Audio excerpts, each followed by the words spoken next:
And I know you can be whatever you want on YouTube. Like, I could fool the world.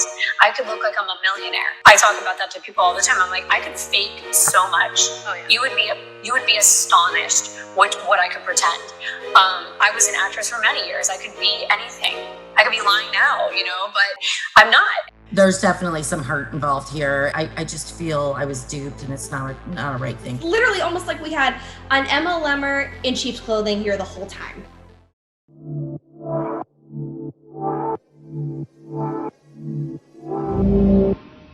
So, the mean girl, or former anti-MLMer, has crossed over to the dark side and has joined an MLM. But the situation is worse than you think.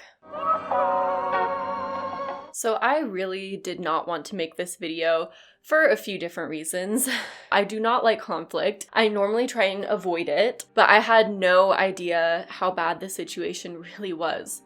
Like, this is really bad. And we have to talk about this because my fear is that very soon, more people are going to be harmed by this person. 4 months ago, I did a video titled How the Anti-MLM Community Fell Apart. I realize this video may get viewers who have no idea what the anti-MLM community is, so I wanted to clarify really quickly since I didn't in the video. MLM stands for multi-level marketing, which is a business structure that resembles a pyramid scheme very closely. The laws surrounding MLMs are very convoluted. In fact, recently the MLM LuLaRoe had to pay a large settlement because of allegations that it was a pyramid scheme. The anti-MLM community is a group of people who have come together to speak out against the predatory practices that this business structure exhibits. The anti-MLM community is not just YouTubers or content creators, it's also Instagram pages, it's people on the r/anti-MLM subreddit, and it's anyone who speaks out against MLMs and their predatory business practices.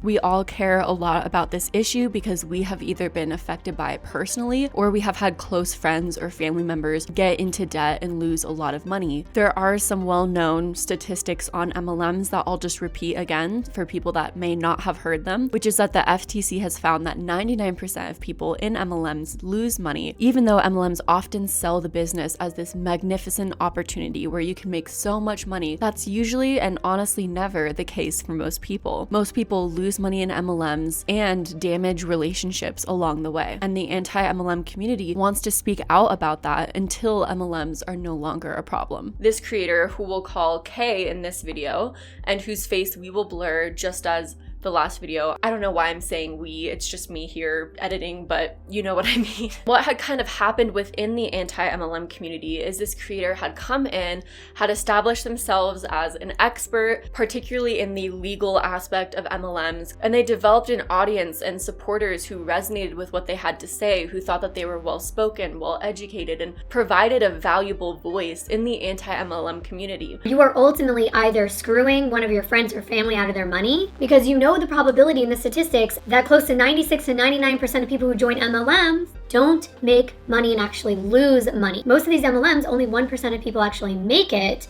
to actually earn a livable wage or succeed in a way that would be worth investing all of your time and money into this.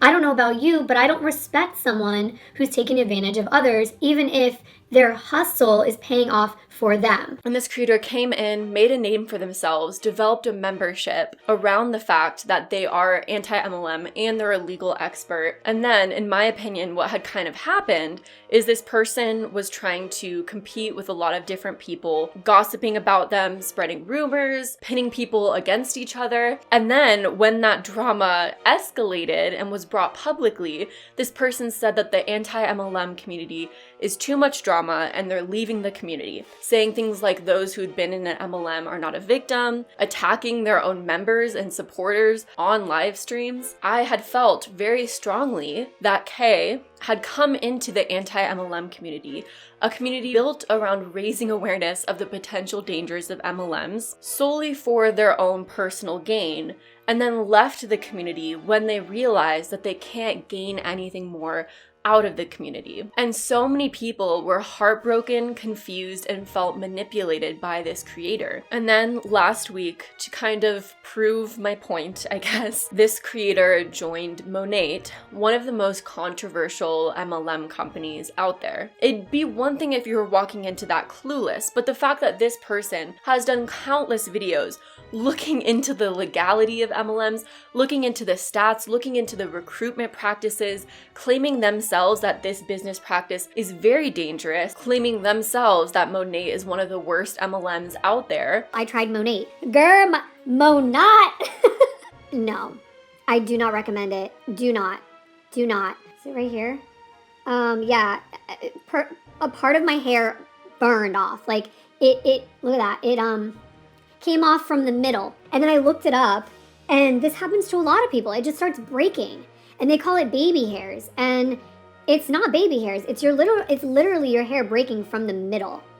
Yeah, so I stopped using it. For them to knowingly enter this MLM, knowing all the stats, having doing almost a year of research, for that person to join an MLM, there's a deep sense of betrayal that I think a lot of people have felt, a deep hurt in a lot of ways, especially those who were very close with this person. And to me, at least, it does prove their intentions. The fact that Kay had joined an MLM company at first wasn't a big enough reason for me to make another video to endure the stress of something seen as drama, which to me extends beyond drama and into manipulating fans, scamming people, and entering a predatory business in a very sinister way and calculated way. But then I looked even further into it, and some people reached out to me and told me their stories of what they went through with Kay's membership, her YouTube membership, and I was horrified. This entire thing goes beyond just someone leaving a community in a very disrespectful way and then joining an MLM after doing research and knowing how predatory MLMs can be. This comes to the extent that I am fairly certain this person has been planning this for months, did it in a very calculated way,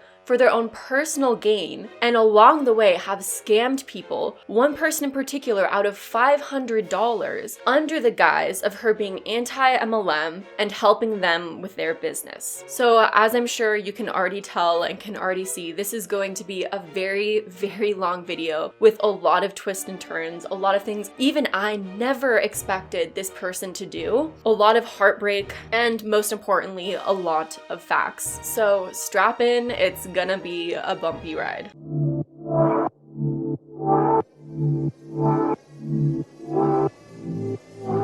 First off, I feel it necessary to say a few disclaimers. I do not think it is healthy to label anyone a 100% evil person or a 100% good person. We are all imperfect. We all go through bumps in life. Because of that, hate comments in this video will be deleted. Anything that's too negative or attacks this person's appearance or voice or things that they can't change about themselves. Last disclaimer, at the end of this video, I will be addressing a separate larger creator outside of Kay. There's been a lot of things that have been said about me publicly, and I feel like I do have to defend myself. I don't think this has to be said, but these videos are extremely painful for me to make. While I want to warn people about total frauds, it is hurtful when it's someone that I have talked to in the past, when it's someone that I did know on a more personal level. My last video was made because I spend hours, weekly if not daily, studying scammers, and I saw a lot of similar patterns unfolding in this community that I care about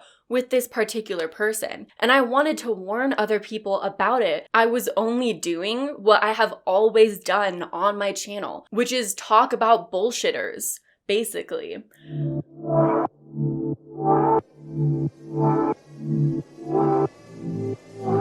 This is a really heavy subject, probably the heaviest subject in this video, but one I think is essential to talk about at the beginning of this video because it is such an important aspect to this whole situation, and that is mental health. I have seen a lot of speculation online about this person's mental health, whether or not they're stable. I understand where those assumptions are coming from, because a lot of what this person has done, a lot of what Kay has done, has felt really illogical and doesn't make sense to a lot of people. So they're trying to make sense of it. Something I did not know until after making my video 4 months ago about this whole situation is that Kay has openly talked about how she has bipolar disorder. I'm bipolar, I'm bipolar 2. The number 2, I am bipolar. But she has also said that she has received help, that she is medicated, and that her disorder is not the reason for her actions. People think it's okay that someone's vulnerable about their mental health and you just want to rip them a fucking new asshole and say, oh, she's probably on a manic. Girl, I've never even had a manic episode. I am not doing the things people think I'm doing because I'm bipolar. That is not what's happening. I'm on medication. I don't have major mood swings. She has publicly stated that it's offensive to her when people try and explain away her actions or justify her actions under mental illness. And I think that is really fair and something that should be respected. Mental support and awareness is extremely important, and I will be providing important and helpful resources on BPD in the description below. But the fact of the matter is, people with BPD do not scam, harass, threaten, and bully people. And after what Kay has done to some of her closest supporters, I cannot justify that or put it under the umbrella of having BPD. I think that's an extremely dangerous stereotype and something I will not be doing in this video. But I did want to mention that and put it out there because I do think it's a really important issue to be cognizant of, and mental health support and awareness is something that is so, so important to me.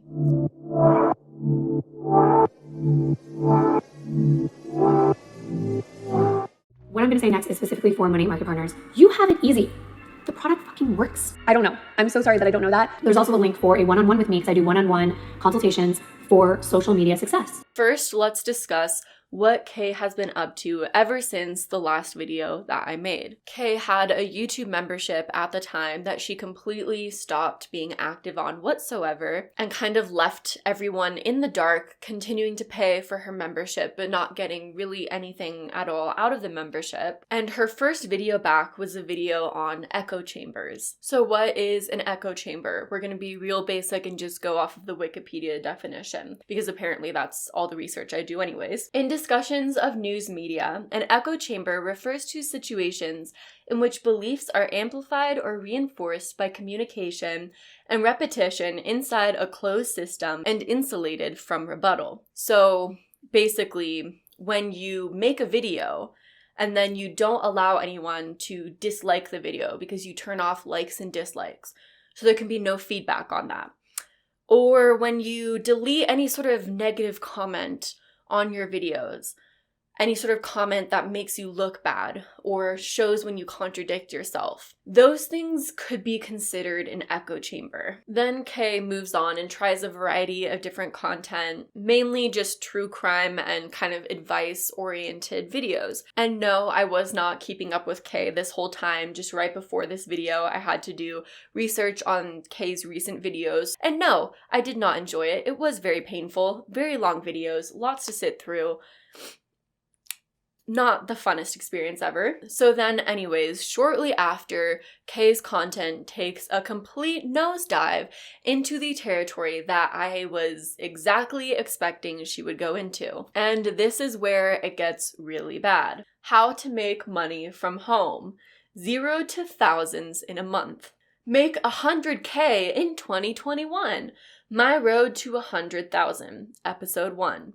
Both of these videos are talking about those basic things that there's just thousands of videos and courses and people trying to sell courses on, which is drop shipping, Amazon, affiliate links, and making money off of Instagram. And the thing I just always have to say about stuff like this is extremely hard to verify how much people are actually truly making in something, even if they show basic screenshots of how much money they made.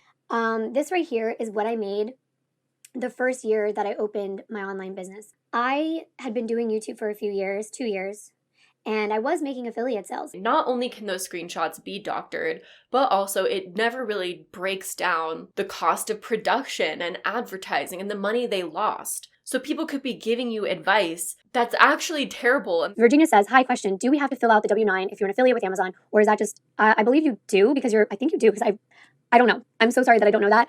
They just come to my house a lot of the time. So anyways, then the shocking news that everyone expected and that there's been a lot of coverage on is Kay officially makes the announcement that she is joining an MLM and does a video giving advice to those in an MLM and how to succeed and properly recruit people. That's what the video is. It's basically how to properly recruit people. Now, she's claiming that she has a lot of expertise in this area because she did anti-MLM content. And I feel like that logic is kind of flawed because you can't fully give people advice on how to recruit in an MLM if you haven't started from scratch yourself. Not that anyone should do that at all. Definitely don't recommend joining an MLM. But I'm just saying the whole concept of all of a sudden being like, hello, I'm an expert in network marketing and I'm going to teach you exactly how to do it and how not to, just feels really weird to me, odd to me. It doesn't make any logical sense because this person claims in this video that they've never been involved in an MLM. And although I don't have firsthand experience working in MLM business, With MLMs, I mean, obviously I got sucked in because I've been in 4 or 5. So luckily, I was able to see some comments that were not deleted on this video, and I'm going to read aloud some comments that I think have very valid and fair criticism of this entire move of going from anti-MLM to joining an MLM company. The MLM company, as I mentioned earlier, that Kay joined, is Monat. So someone comments, I'm so disappointed. Monat has ruined countless lives. I wonder what you would say to someone who has had their hair fall out or scalp burned from the products. And Kay responds by saying, I would say the same thing that my friend Chaz Dean said to a lot of people whose hair fell out when he first launched his company When. File the complaint and let it play out in court, which is so invalidating. Basically being like, you have an issue, let the legal system decide if that's an issue, which we know can take a lot of time and money, and not everyone is able to do that. And if there's countless stories and proof that people's hair has fallen out using Monat, it should at least be a concern. Another person commented, to all the Monat MPs here celebrating Kay's joining of your company, I think you should be very careful. Most people in Monat are probably decent people, and I don't want to see you get exploited. Kay will probably try to sell a course on building your social media and use MLMers as her customers. Before you buy, look at her following versus engagement and ask yourself if she has any insight worth paying for. Be careful.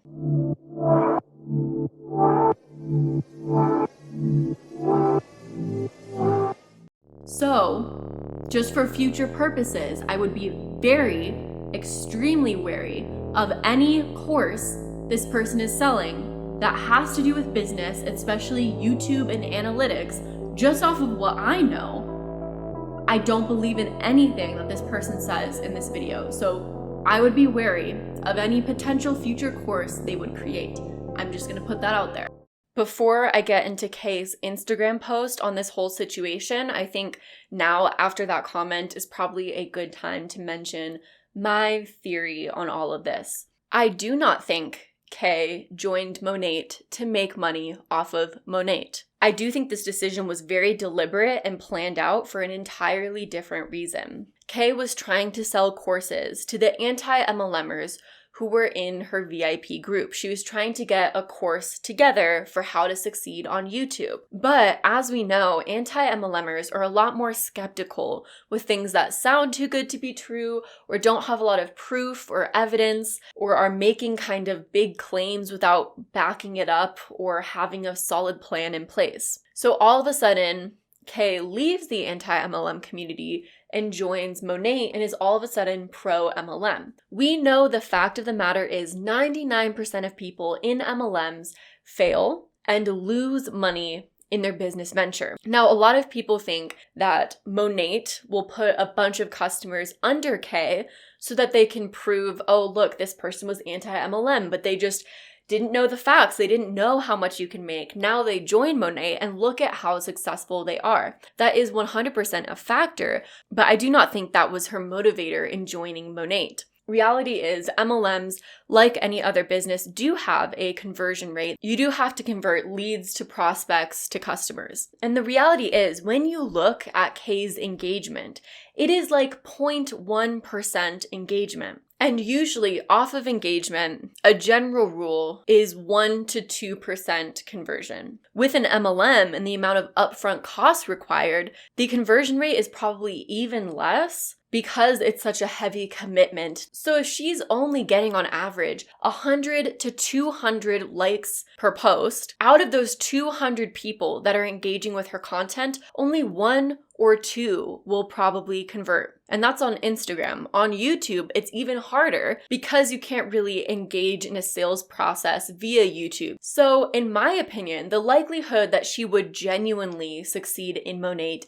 is very, very small. But if she befriended top Monat distributors, all of a sudden she gains access to their downline. Not to become her downline, but for a very, very different reason. If she befriends the top Monat distributors and brands herself as an expert in not only multi-level marketing, but social media, maybe she can access those top Monat distributors' downlines to sell them $500 courses, to sell them courses on how to succeed on network marketing, courses on how to do better on social media, joining her YouTube membership and making money off of them there as well. I think she realized that the anti-MLM community is much more skeptical and unwilling to commit to courses and things of that nature compared to the MLM community. So this is all a very deliberate way to infiltrate the MLM community's customer base and gain access to that to sell them courses and things that she can further profit off of way more than she would ever profit off of Monat. And the proof is in everything that she's been posting. And I'll show you that. So first, let's go over the Instagram post where Kay made the official announcement that she is joining Monat.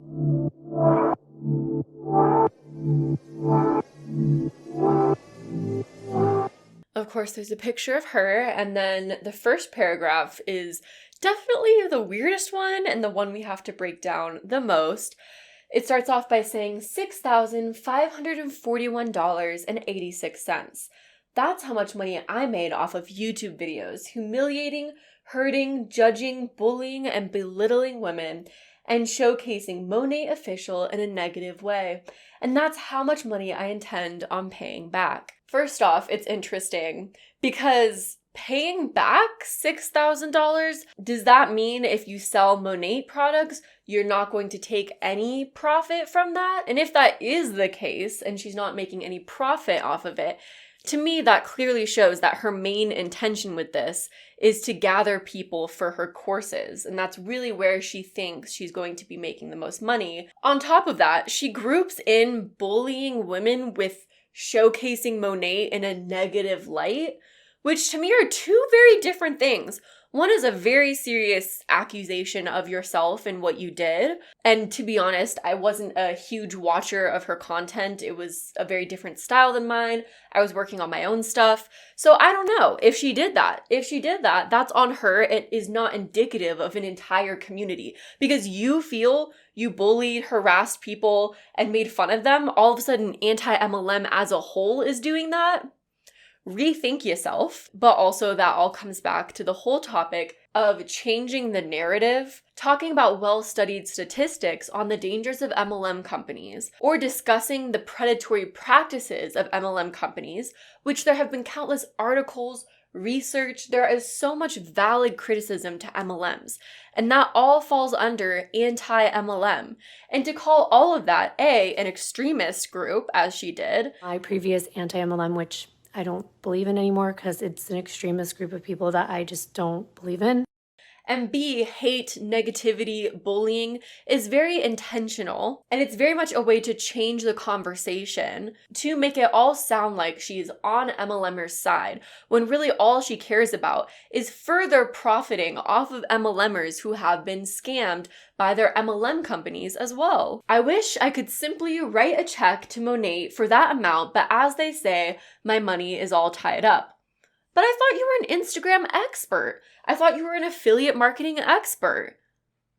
I thought you were teaching people how to make $100,000. Worse yet, once I stopped creating that type of content, I had to start from the bottom again, so I can't afford it. Most people that make anti-MLM content don't do it for the money. There's so many creators who continue to make anti-MLM content, even if they're not monetized, even if their views fluctuate, because it's something they care about, not whether or not it's profitable. Therefore, I decided I'll work it off being a market partner, which is just very similar to the MLM jargon we hear all the time of like, work off your debt with a side hustle of Monat. It's sad because I think she's using the same tactics that she used to debunk in her anti-MLM videos to manipulate people in MLMs. Shocking, most of you know I've been using Monat since April, and my close friends know it's all I use on my hair now.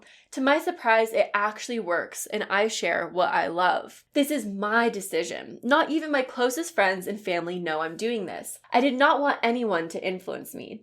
Here are some reasons why, and I hope you'll follow me on this crazy journey, because I'll be sharing my struggles and successes every step of the way. She then goes on to say basically that the top tier MLM reps, that the higher up MLM reps were the only ones who were by her side at the time that the drama took place, and everyone else had left. I know that this isn't a fact because her members, her own members that were paying her money to be a member, to be a VIP member, stuck by her through the drama. They showed me proof that they stuck by her. They stayed in the membership. They felt bad. They wanted to still support her. And to give them no credit on top of what she's already done to them, and then only give credit to these top MLM distributors of Monat, is so disgusting and disrespectful to the people that have supported her since day one. But like I said, it's very intentional because she's trying to access these top distributors downline so that she can use them for her own personal gain. In this post, there was a ton of Monat distributors commenting on this post, being like, welcome to the club. Oh my gosh, this is so amazing. So glad to have you here. Like, let's do this, boss babe. So glad you overcame all the hate and negativity and realized you were wrong. And I can't help but see her in a weird way as a genius for doing this. In these Monat members' minds, they're like, yes, we got him. We got an anti-MLMer on our side. Welcome. Like, let's do this. They're love bombing like they're used to doing. But what they don't know is all they're doing, all that engagement is doing, is creating more leads for her to sell her courses. At first, when I saw this, I knew there was going to be a course. I had a feeling. And then literally the next day, she comes out with a course. So it all starts off with her talking about Instagram statistics. And that was the most interesting thing to me, is Kay was not talking about Monat on her Instagram story. She was not talking about how much she loved the product, how amazing it is. Yet the majority of her Instagram stories and posts was all about how to succeed on Instagram, because she knows a ton of new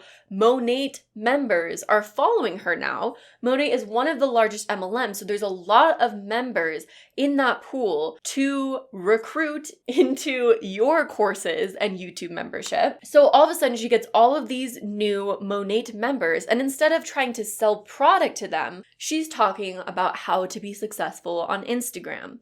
The reason why is because she doesn't want to actually sell Monat.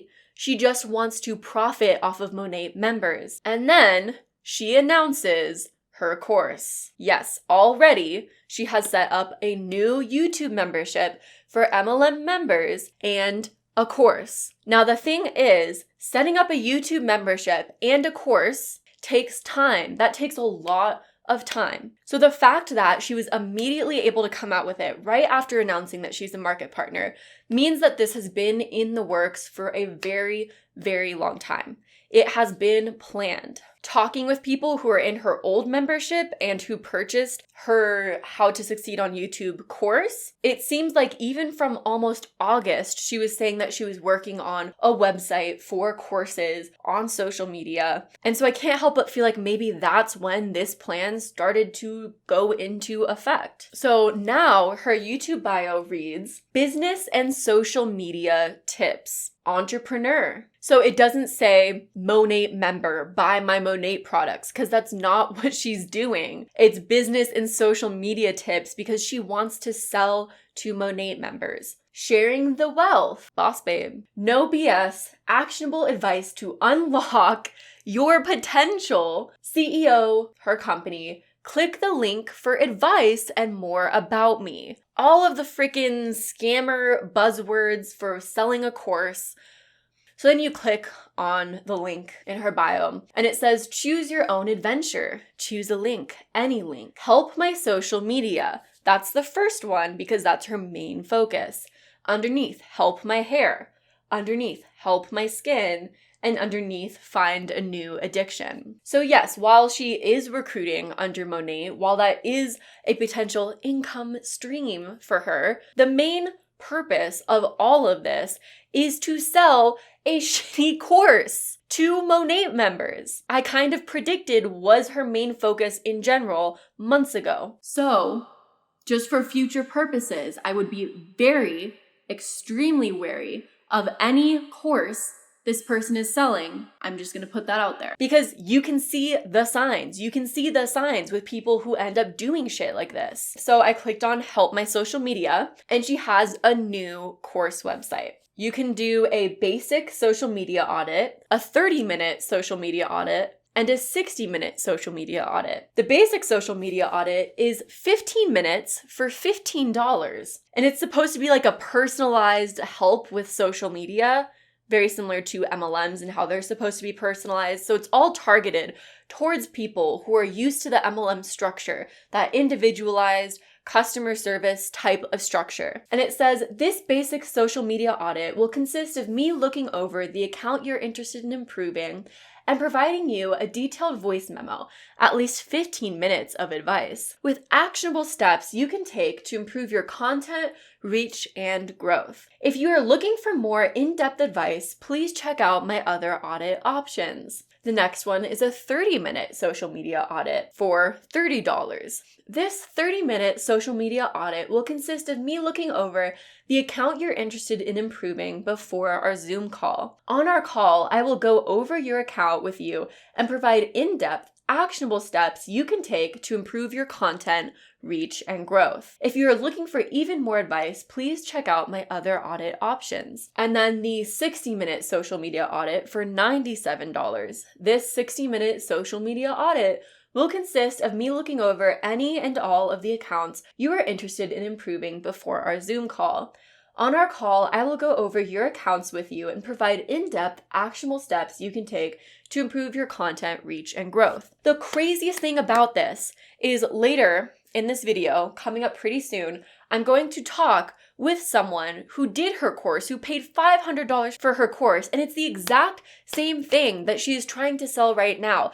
Zoom calls where she gives advice, except for the advice is really freaking basic stuff that you can look up on the internet. And that's what this person experienced, and I can't help but think that this is exactly what these people are going to experience too. And that is the fact of the matter. That is her main purpose. Her main purpose is not that she's suddenly pro MLM and she wants to be part of an MLM and genuinely believes in the company. The purpose is to exploit people who believe in MLMs because she believes they're more easily exploited. That is the purpose. But of course, this is a mutually beneficial thing because all of the top distributors in Monat and the Monat company itself can be like, see, anti-MLM is false. Look at this person that we converted. But Kay is not stupid. She's not just doing this because she has nowhere else to go. She is wanting to exploit these people just as much as they think they're exploiting her. And in the end, the people that lose the most are the MLM distributors who are naive to the business, who've already lost a lot of money to Monat, who are going to lose even more money buying her courses because they think that they might need it in order to succeed at network marketing. It is truly disgusting. And the fact that this person did this to our own community right under our noses, I had no idea until this week that she did that exact same thing to our own community and is now flipping to the MLM side to do the same thing is mind-blowing. The reason why she went to the MLM community to do this, the reason why she didn't just start a general course on dropshipping or affiliate marketing or Instagram, the reason why she targeted MLMs seems to be very intentional. Because if you think about it, are MLM reps going to listen to an anti-MLMer when they say, this person is dangerous, this person is exploiting you, and this person is trying to scam you? Are they going to listen to us? Are they going to listen to the people I'm gonna show in my video today with real testimonies who were really, really scammed and hurt by this person? Or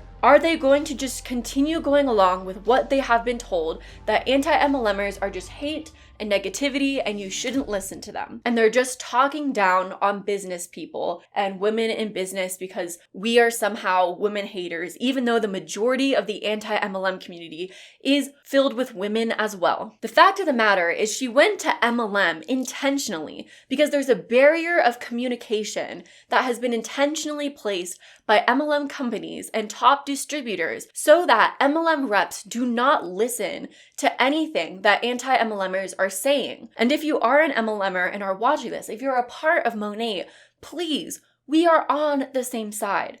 I am not here to say what decision in life you should make. I am not here to judge you for anything in your life. I really just want to warn you, because if you purchase this person's course, if you join their membership, if you befriend them, you are walking into this same trap that we have already experienced and been very hurt by. Please be careful. Please be cautious. This has nothing to do with anti-MLM or MLM. And the fact that this person's trying to make it about that is very deliberate and it's very manipulative. The fact of the matter is friends of this person were hurt by them. People were manipulated by them. People were screwed over by them and scammed out of $500. And the problem is she could only get so far with anti-MLM, and I do not know how far Kay will take it in the MLM community. It feels like, in a twisted way, anti-MLM was a test to see how far she could go, how much she could get away with, especially with her membership. And now she's going full force into it with the MLM community to get away with as much as she possibly can and exploit as many people as she possibly can. Just looking at the fact that Kay herself has switched her expertise, which is also called appeal to authority, a logical fallacy that because someone's an expert in a certain area or deems themselves to be an expert, you have to listen to them, or that's a valid reason to take what they're saying seriously. That's paraphrasing. So when Kay was in the anti-MLM community, she branded herself as a legal expert, as a lawyer, because she thought that that's what the anti-MLM community would respect. I do want to take a brief moment to qualify my particular stance on this topic, but I want to qualify this with my educational background because I think it will explain my point of view. I have a degree in sociology and psychology, and I also have a law degree. Unfortunately, when people join MLMs, they are immediately re-socialized. This is what I called the mass mindset earlier. And this is indoctrination into a new belief system. Now, all of a sudden, with Monat, she has branded herself as a social media expert and YouTube certified and a certified human potential coach. I have certifications in 2 areas: relationship coaching and human potential coaching by actual institutions that have the authority to grant these certificates to people. She's not talking about being a lawyer to the MLM community because she knows that the MLM community doesn't care as much about that as they care about motivation, human potential, and social media. So that's why she's branding herself as those things now, all of a sudden. So just looking at the facts that someone can switch from claiming to be an expert in this to all of a sudden an expert in that because of the audience that they're speaking to, that's sketchy. That is someone that you cannot trust with their expertise because their expertise seems to change along with the changing tides.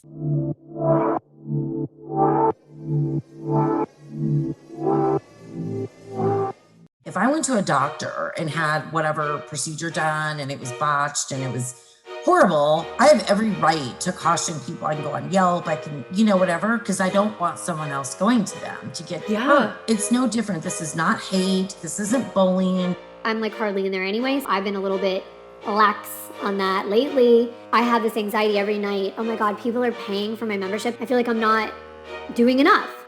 So now we're going to talk about the thing that I have been alluding to this entire video, and I'm sorry if that's confusing. It's really hard to tell when I'm just kind of talking here if it's going to come across confusing, and that is Kay's YouTube membership and how she scammed and hurt a lot of people, in my opinion, with it. I will be sharing a lot of stories anonymously. I was planning on keeping all of these members anonymous, but a few people have come forward and asked me if I could actually include their name because they want to publicly stand up to Kay. They want to publicly show that they are no longer accepting this kind of treatment from somebody. I thought that was really brave of them, though I am fearful of Kay's retaliation because she does go after people. I was really impressed by their strength and determination in exposing what has happened to them. I will try my best to protect them at all costs and ensure that they are not mistreated any further by Kay. So the people who will be coming forward today are Finette, who is on my Discord and who has been incredibly helpful to the point where I can't even explain. She has really helped bring these stories to light. Others coming forward will also be Jessica, who is the person who asked Kay for a refund and was refused one, and Melissa, who was attacked by Kay in the membership and who Kay said horrible things about that are just completely not true. And then of course, lastly, Mary Beth, who I end up talking to and doing an interview with, which you will be seeing soon about her experiences in Kay's membership. I want to thank all of these women for coming forward, and I want to make something very clear. Kay will try to discredit these people in any way that she can. She may try and bring up random screenshots that have nothing to do with her own actions in the membership to make them look hypocritical or bad in any way that she can. The reality is that has nothing to do with the conversation. This conversation is about Kay's actions. And if Kay tries to bring up other stuff and try and intimidate these women, that shows even more what kind of person she is. A lot of these women have very, very similar stories. For this many people to be able to say the exact same thing about what went on in the membership, I do not doubt at all that this is the truth. So, Kay had a membership when she was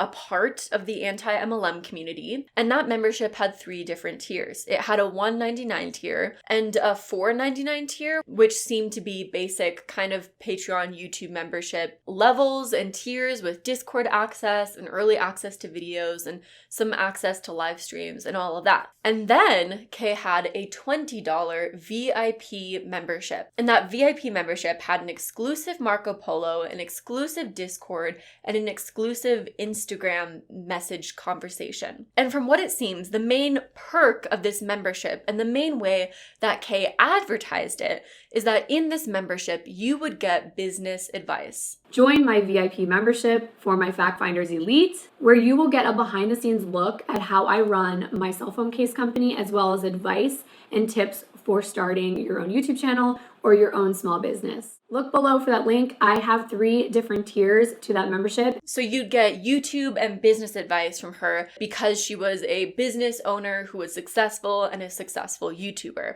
So a lot of people joined this membership because they wanted advice on business. They were interested, they were working on a business, they had a small business, or they wanted to start a YouTube channel and they wanted advice from her on how to start a YouTube channel. And that was not at all in any way what the membership ended up being. And the membership just ended up being another tool for her to further advance herself. And I'll explain why. So here is what happened in the membership from the words of the people who were in it. And all these people will be kept anonymous, but I'm going to share their stories. To be honest, I don't even know where to start. The membership has been a mess from day one. I guess we all stayed that long because she has always made us feel bad for her, and we were all good people.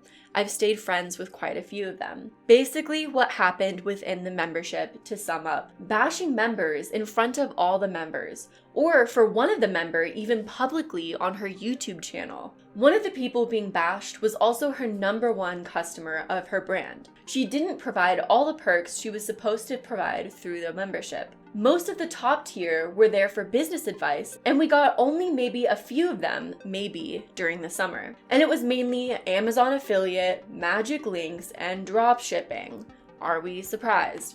Which is not what they entered into anyways. They wanted advice on their small business and on YouTube. She bashed other YouTubers of the anti-MLM community a lot in our Marco Polo group. It was a group for the top tier, which now made me think she might have wanted us to just watch her. She clearly had favorites within her top tier and made a few of us feel very shitty and worthless. Actually, now I'm thinking about it, she was mainly interested in people that could give her something in return for her YouTube channel or her business, a collab, etc. Most of the time, she used this Marco Polo group to vent about YouTube, about some people, about mental health, etc. So we started to talk about our personal struggles too, and this is when she just started to bash people. So we just stopped and only commented on the things she was venting about. On top of that, she disappeared from her membership for 2 months, but we were still paying. She also scammed one of the members really bad, out of $500. She was supposed to create a whole YouTube channel with her, and nothing. She was coming on our top tier to talk about Emily Leah, and she did that a lot. Well, about you as well, but I'm sure you know. We were there to talk about business advice. I'm not a gossip person at all, so I was very confused. As you say, if a YouTuber does something wrong, this is a whole different story, especially if they hurt people. But gossiping? She talked badly about you, about the Jared Leto, Gary Vee, and also your video about cancel culture. She went off with the Jared Leto video. She did like a 50-minute, not joking, video message, showed us Jared Leto's Instagram. I was like, okay, I didn't know that was part of my perks. Emily Leah was the one she bashed the most. She was saying that her business was drop shipping, that her content was boring, repetitive, and some of it false. Kay was also upset that Emily was uploading so much because she wanted to be in competition with her for some reason. She also said that Emily wanted the anti-MLM for herself and that she wasn't welcoming others and that she could be pretty shitty behind the scenes. She bashed her a lot and often. But see, now when Kay said we could have left any time, that's incorrect. She was almost making us stay by playing the victim. I actually almost left many times, but every time she was like, I'm sorry, be patient, I'm learning. So we would stay. Here's another testimony.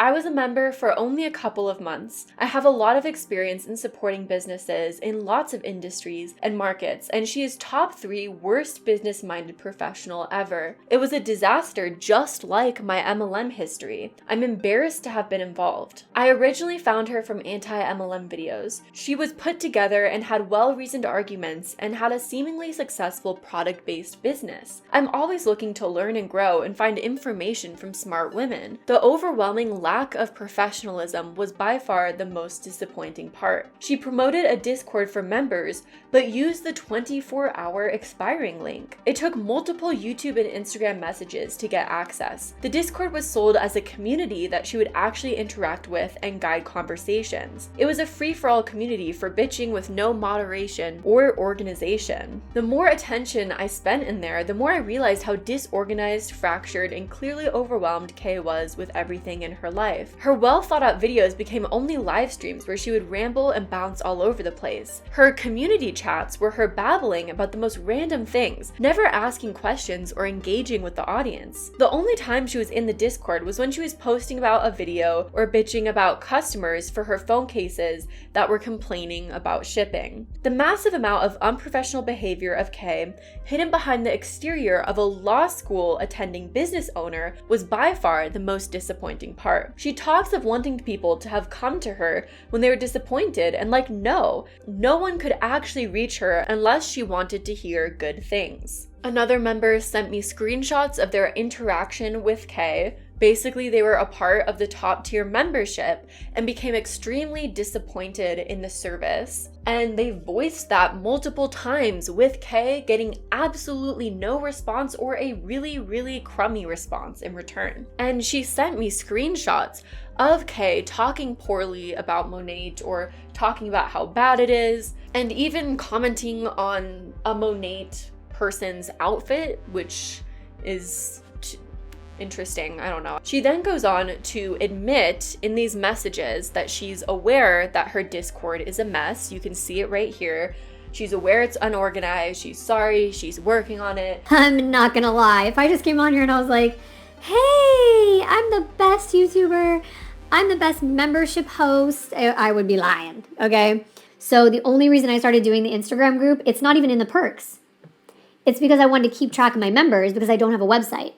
So that's probably going to get rid of. I know it's fun right now, but I'm hardly in there anyway. So what the third tier really gets is my Marco Polo group. So that is a daily video chat, which is also audio. But it's a daily chat where you can ask me anything about business, anti-MLM. We have certain days of the week, even though I've been a little bit lax on that lately. I have this anxiety every night. Oh my God, people are paying for my membership and some of them I don't even know who they are. And I don't want them to not feel a connection with me. And I feel like I'm not doing enough. Kay has come out, which we'll read the full post, and said that she was not aware of any criticism whatsoever. So why is she in this very message saying that she's aware of the problems with the Discord, she's sorry, and she's working on it? So then this person gets fed up and decides to message her about her disappointment in the membership. She starts by saying, "Hello, I hope this message finds you well. I have noticed that you have mentioned that you are not a businesswoman many times in the past month." And I am not a business person. I don't know anything about business. I didn't go to business school. I have no business sense. I subscribed to your membership looking for a businesswoman to help me, and now that you're saying that you aren't one, it's proof of the membership not working out and maybe never having been started, and maybe you aren't qualified. I spent a lot of money on your advice and your membership, and I'm wondering if you were making refunds for any of it. If so, I would really appreciate one. I think that's pretty fair, especially because she went 2 months at one point without posting anything and still charging people. I understand you're refining your passions, but unfortunately, I feel very taken advantage of at this point. Based on what you're saying that you're not a businesswoman and you don't know how to run a business, when I spent a lot of money in a membership where you claim to be a businesswoman and know how to run a business and teach women. So please let me know how you would like to handle this personally, or if I should reach out to the Better Business Bureau or other business ethical organizations. Kay responds, "Hey Jessica, sorry about that. I hope you can have a little bit of understanding with everything that actually happened to me. I understand your frustration." So basically, she's saying, yeah, you want a refund, but understand that I'm going through a tough time. That's so manipulative, which I understand. We all go through mental health highs and lows. I've had health issues this past month and my posting has been less and all of that. But if someone asks for a refund and is unhappy with your service and you refuse to give it because you're going through a tough time, I understand your frustration, but I actually don't know what I'm doing right now. So refund people then. I'm trying to feel out what's going on so I can make a decision. I'm just as up in the air as you are and confused as you are. I've never done anything like this before, so I'm not telling anyone to say subscribe to me. I'm not telling anyone to be a member. That's a choice they would have to make. Okay, and she said, No thanks, please give me a refund. And I guess that's just my message with everything I'm doing. I really enjoyed having you as a part of my group, and I really do want to revive everything. My goal is most likely to have the membership up and running again, but I was assuming I would let my first couple videos come up before people made that decision, but they are still active. I just changed the memberships around a little bit. I was actually thinking about having the Marco Polo group come back, and you can let me know what you feel like about that. There are 6 members that are still paying. She's asking for a refund. So then this person responds again, basically just being like, please give me a refund. And she says, I don't know what you're talking about. When did I say I'm not a businesswoman? I'm really confused. And I am not a business person. Like, I don't know anything about business. I didn't go to business school. I have no business sense.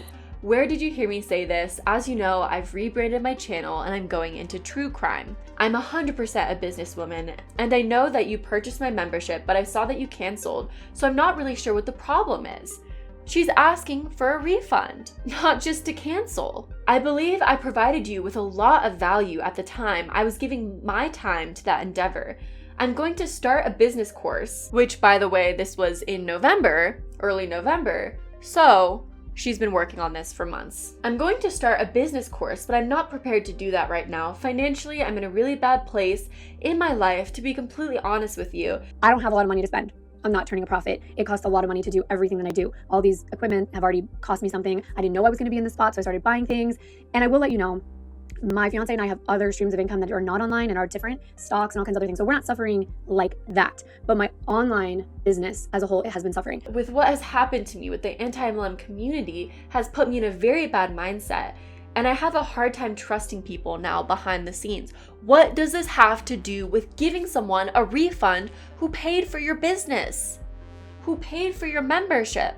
When you provided nothing to them, they were unhappy with the service, and you're telling them, I can't give you a refund because I'm in a bad spot financially and my mental health is suffering. Once again, those are valid things, but they're not valid things to not give someone a refund. They're excuses, and they're you playing a victim, hoping that a person feels bad enough for you that they don't ask for a refund. You're preying on people's niceness. I have stated many times that I'm trying to rebuild my membership, and I have a friend helping me, but I have to do what's best for me, and beyond anything else, I didn't read your whole message, and I'm sorry that I'm in the middle of helping my daughter, and I have a lot of things I have to get done today, but in no way am I trying to be rude, but after reading the first paragraph or so, I kind of understood where this message might have been headed. And I'm not in the mindset to handle a lot of criticism right now. As you can probably imagine, she's asking for a refund. But regardless, I want to say I really enjoyed getting to know you, and I'm sorry you have negative feelings towards you, but this is where I stand right now.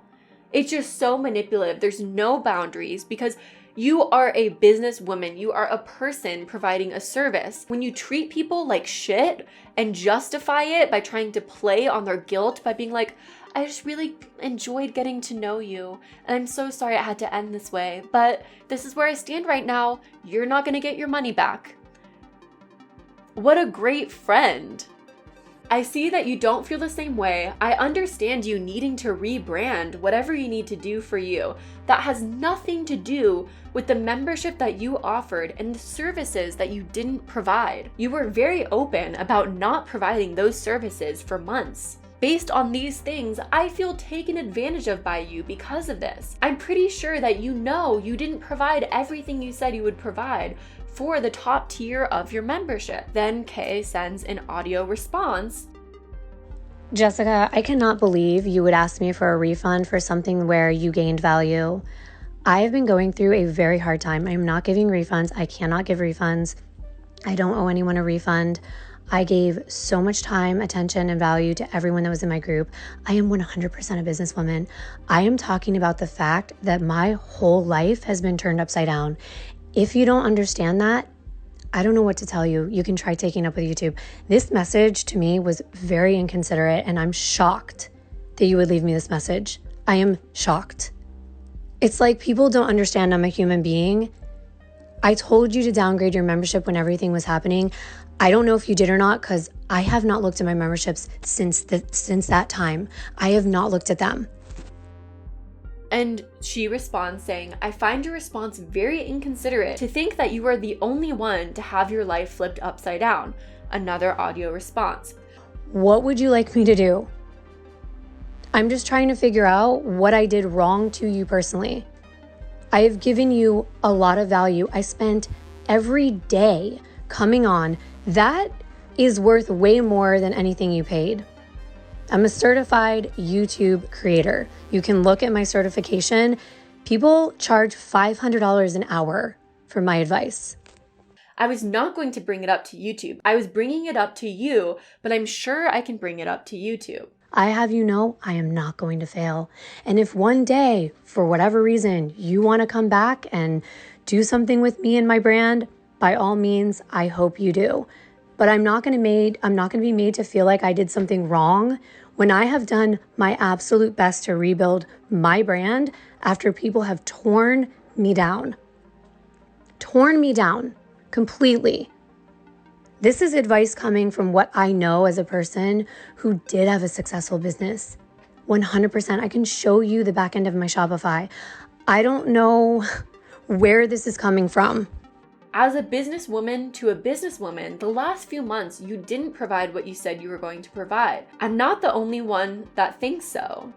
Go ahead and bring it up to YouTube, Jessica, if that's what you feel is right. I'm just so shocked you would do this to me. It's just really weird. I mean, I'm a human. I'm not being inconsiderate. Think about what you just wrote me. Think about it. Like, go back and read what you wrote to me about how, oh, maybe that's why your business fell apart, this and that. No. I don't know if you're aware of everything that happened. Maybe you're not aware of the person who did a video on me that has 200,000 views that told people not to patronize my business. It is not my fault that people cancel people these days. I am doing my best. Take it up with YouTube, please. Like everyone else, take it up with YouTube. The thing is, whether it's your fault or not, it's your responsibility to have customer service for the people that were around you. And I know I spoke to you before, and I was curious of where this was all going. My plan is to rebuild my entire business that I have worked 10 years to create. That is my plan. I don't know what people expect from me. I can't give any more of myself right now. I'm literally spending hours to figure this stuff out on my own. And when I figure it out, I will 110% tell people how I managed to do it. But right now, we don't even have a car. We had to get rid of our car. Like, I don't know what people think I'm doing behind the scenes. Like, I'm living this, I'm taking people's money and I'm using them and I'm doing all these evil things. Like, that couldn't be further from the truth. Like, if you saw the messages I give to Courtney every day, being afraid that I'm not doing my best and like doing enough for people, I'm not some evil person trying to take advantage of others. Like, I'm just not. I am too a businesswoman in the middle of a pandemic. You're not the only one struggling. Do you know what I mean? I'm going into true crime. I'm doing my passion. I'm hoping to rebuild my community, my brand, people that love me and appreciate me and see that I'm trying to do my best. I have no other plans right now. I'm trying to rebuild the membership. Courtney's working on it. I told people to downgrade. I told people not to, do anything with my membership right now, but I guess I'm trying to do something with it. Today was the day that Courtney is supposed to go through all the members because I've been so anxious looking at that. I just don't know what I'm going to do right now. Like, I literally don't have a plan. Most likely going to get rid of the top tier, but there are people that just joined it. So I don't know. Honestly, I don't. I just have to focus on my YouTube channel and my business and try to get it back to a good spot. Just to be completely honest with you. And I really think that you got enough value from what I did. I mean, I was estimating how much you probably paid, and $20, 6 or 7, I'm not really sure how long, but it's like $150. So you mean to tell me you don't think that what I provided was worth $150 or so, or $200? I just want to make sure I'm clear. Trust me, as a yoga therapist, I know yoga therapists, they charge $500 for an hour. Plus, I could charge way more. I charge a lot of money for an hour of my time. So I'm not trying to minimize your worth or what else is out there.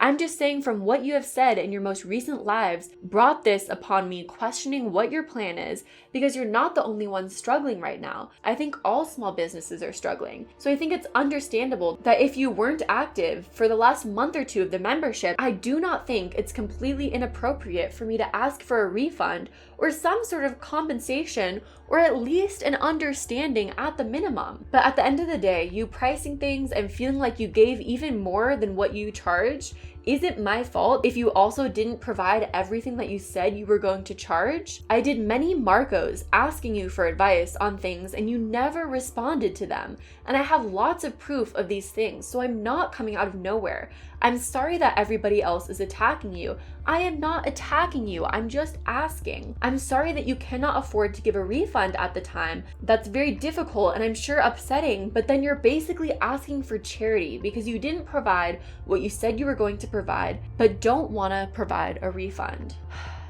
When Kay posted about being a part of Monat, this person commented, "What about the following that you created for people who thought that you were just creating awareness for negative and unethical business practices? What about the memberships and money you created to discuss these things and have people pay you to discuss the negativity in Monat and their stories about it? Please be aware that in the process of you doing all that, you created a membership and took money from people during a pandemic with no intention of being authentic and following through. You didn't follow through, you took advantage of individuals' horror stories and now just dismiss them completely. That is not a woman for a woman." Another person messaged me anonymously saying that they paid $20 a month for the top tier. They only paid $40 for 2 months of the membership. I think the worst thing about her membership is the way she spoke to people and the way she spoke about people. At first, it was hard to notice because you just kind of felt bad for her, like everyone was attacking her. But then you realize that she's really just out of her mind and not living in reality. She was always taking some class or working on something to teach us, but never actually taught us anything. Basically, she just showed us how she packed up her phone cases and shipped some out. Not what I was looking for as a business owner of 10 years in the pandemic. Another person. I was part of Kay's membership for a little bit. I don't have much of a story. I was definitely not as involved as others were, nor for nearly as long. But for the sake of providing a clear picture and corroborating what others might be saying, I can definitely fill you in on what I experienced. I joined Kay's membership at the $5 level. I wanted to try it out and see if it was worth upgrading to the $20 level for business tips and advice. I enjoy anti-MLM content, but I was more inspired by what I saw at the time as a successful female business owner. At first, everything was good. I received my discount to her phone case, was added to the Instagram, etc. The other people in the Discord server were really friendly. I wasn't a member very long before things started to get odd. Things just became pretty unclear. She spoke about how she wasn't happy with the YouTube membership system and was planning on starting her own side platform/social network. She went away for a bit with the drama going on and suggested people stay paying members but tear down as she reworked things. It was just hard to identify where she was going with her membership, perks, and content, and I was no longer interested in paying for something that seemed so volatile. Frankly, I wasn't sure what I was paying for anymore, so I left. No truly bad feelings at the time. Now, the most frustrating part of this has been her angle as a small business owner. I wasn't paying for her membership for the emojis or even really the MLM content.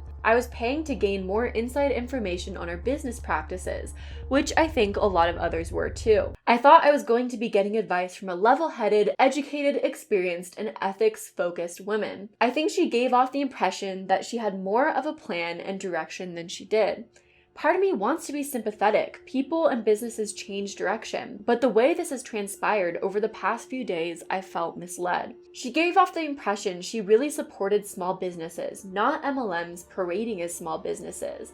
She gave off the impression she was monetarily successful with her endeavors, which she now seems to go back and forth on. Seeing how she handles her social media, ranting, and calling out other creators has also been very telling. I wouldn't have given her my money and my time knowing what I know now. Another person.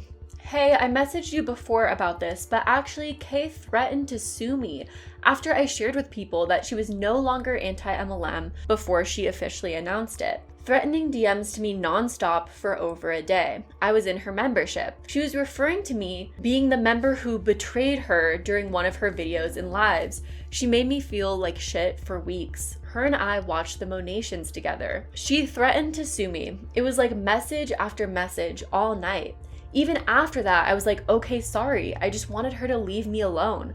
I erased the messages because they made me upset. When people started saying someone from her membership betrayed her, I wanted to be like, that wasn't the case at all. But making herself into a victim seems to be a reoccurring theme. Then in another video, she said she couldn't blame me for sharing what I did because she would have done the same thing. Hypocritical. She mentioned during Monations, she wondered how hard it would be to be a Hun, like she wanted to go undercover. But I think what she's doing right now is for real, not an undercover experiment. Also, when she announced she was stopping anti-MLM content, we all, her membership, supported her. Everyone was saying they still wanted to be her member and we liked her for her. Then she did that disgusting live and we were like, what the fuck? She turned on us, we didn't turn on her. There's also some audio messages some people left me that I'm going to try and play and distort the audio so that they're not easily identified. So I will play those right now. I was a top tier member, so I was paying $20 a month. I started that in August. And when she posted that I'm leaving the community video back in October, she said multiple times, I'm going to cancel membership, the top 2 tiers, because she had 3, the top 2 tiers this week. I'll do it this week. I'll do it this week. And it was never done. So she disbanded the Marco Polo and the Discord. So you weren't getting any of the perks that you paid for. And I feel for her because she's upset. She's going through it and struggling with her finances. But at the same time, it was like and in our messages, she says, well, aren't your finances your responsibility? And it's like, yes, they are.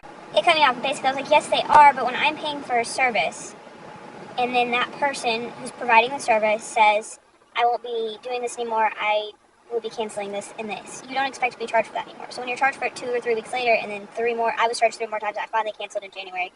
The day, actually, she came out and said she was joining Monet, and I canceled before I even knew that, so. But I just said, I mean, yes, you're not wrong, but also at the same time, it's like, you're providing a service for people, and if you want to be seen as like a reliable person, you should do what you say you're going to do. And she just said, I can't afford to pay you that money back, but I'll send you like a phone case. And I was like, it's not that big of a deal to me anymore. I'm just trying to explain to you that people are upset because you said you're going to do something and then you didn't do it. She was like, I've just been going through a lot, and I have an entire community trying to ruin my career. And I wanted to just be like, no one's trying to ruin your career. Like, if you would just take some accountability for this, like, you fucked up, and that's fine. That's okay. People mess up. But you're blaming everybody else for it, and it's like, it's not anybody else's fault that you didn't follow through on promises you made. I mean, she went on, I took pictures on my boyfriend's phone, and she went on just a tirade about how, she didn't say Isabella's name specifically, she said a creator, but, I mean, clearly it's Isabella, is trying to ruin her career and, like, telling people to, like, spread lies about her to YouTube. And I was like, that's not what she's doing. Isabella literally said, members, you can report here, request a refund here, and everybody else, if you feel like you need to report, you can report her channel here, and taught people how to do it. The other funny part is, my boyfriend is currently he just started the second semester of his second year of law school. And we looked into her law school a little bit, and because she talks about it all the fucking time. I'm sorry, I have a potty mouth. She talks about it all the time, and so we looked into it, and it's basically like a pay-to-play situation where it's like, they'll take pretty much anybody who's going to give them money. And it's super unreliable. They lost their accreditation for a couple years right after she went there. They finally got it back, but it's like, he was talking about it, and when she said, well, your finances aren't my responsibility, he was like, no, they're not, but if you had paid any attention into, like, it's a first semester course, it's Contracts 1, you would know that you're providing a service and you didn't pay up. So, when someone paid you for that. So, you messed up, not the person who paid you. Okay, so first, Kimber and I started becoming friends after she recognized me in her comment section from me being a loyal customer. And basically, when she started her membership, we had the membership Marco Polo, and then me and her had a private Marco Polo. And also, by the way, the reason I'm voice recording this is because the message was too long. But then after the membership got bigger, and she got more popular for that short period of time before her downfall, she deleted mine and hers private Marco Polo. And that got me pretty upset. Like, out of the blue, she just deleted it. And she wouldn't even answer me as to why. I was upset, but I stayed in the membership. And then personal life stuff came up in the membership Marco Polo. So I figured I would share mine as well. And I went into a lot of detail about my dad's death, and she snapped at me. She was like, I've said this several times, and I have no idea what she's fucking talking about by saying I've said this several times. And then she said I should know better. I think that's what she said. Maybe Finette can correct me if I'm wrong. But she yelled at me. And I mean, Finette can attest to that. She heard it too. So I was pissed. I just feel completely unappreciated as a loyal customer. Also, another thing, by the way, she's a huge fucking liar. She said she's sending out cards to all of her most loyal customers, and this was around Halloween. That didn't happen. Then she goes, oh no, we're going to do it around the holidays. That didn't happen. Got her a really nice necklace for her birthday. She never even bothered to wear it.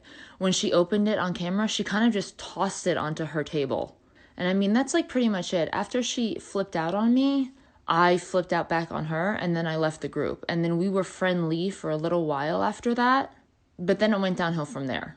I sent her a message. I don't have the message anymore. She's completely blocked from everything on me. It's weird. She emailed me back. This was, I don't even remember, a couple of months ago. I'm paraphrasing here, saying, Melissa, I'm busy. I can't get back to you right away. You should know this by now. That was essentially what the email said. Because I had a simple question for her. It's like she just started hating me more and more and more and being an asshole to me more and more for no reason at all. And I have spent so much money at her store. I will screenshot and send you like my order history if you want me to. Yeah, so Madison, it's the first time you hear my French accent. Yeah, so I can attest to everything. I saw everything that happened that Melissa told you about. The thing that I can add to it, because Melissa didn't see it, is that once Melissa left, Kimber, I think I told you this, Madison, but Kimber just came and told the whole membership what happened when the thing happened in the top tier. So I don't know why she went and told everybody. I mean, I guess it was for everyone to pity her, because she didn't explain why Melissa snapped at her. She just said that Melissa snapped at her. She basically said that it's because of Melissa that the top tier wasn't doing good and that people were complaining, and that she didn't know what to do because she couldn't just make Melissa leave or whatever. She painted her as the responsible, which is not true, to make people stay, I guess, because that's what happened, because a lot of people were about to leave when, because why are we going to stay if we are being yelled at? Yeah, so that's what I can add. And also, Melissa told you that sent her a message, I don't know when it was, like a couple of months ago, I think, saying that she was not going to answer to Melissa anymore because she is too busy or whatever. I have the transcript of this email because Melissa, when that happened, she read it to me. After that, Melissa deleted the email because it was too much for her emotionally. So she deleted everything. But I have the transcript and it's way worse. Melissa, you were being too kind to Kimber again, but it was way worse than what she said. She didn't say that she was busy. I have the transcript so I can post it here. Like, Kimber told me many times that Melissa was the one that were like the number one costumer of her brand. Like, she told me many times. So I feel like that's why she was keeping the friendship. But Kimber actually came and reached out to her when her business was not doing good.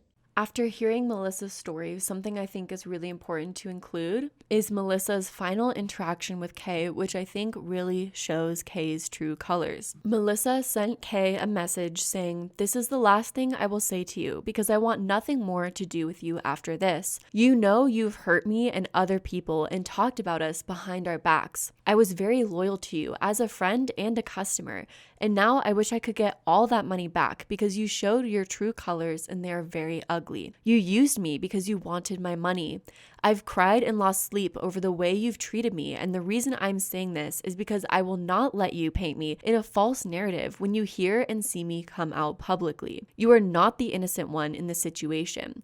You will not silence me anymore. I have the screenshots of everything you have said about me, all the lies you've said about me and others, and I am standing up for myself for once. I would wish you the best, but I don't. And to that response, Kay comes out with an Instagram story basically saying that as an influencer, putting our lives out there can make people feel that they're close friends with us when really they're not. I started to think about things that I have realized about being a content creator.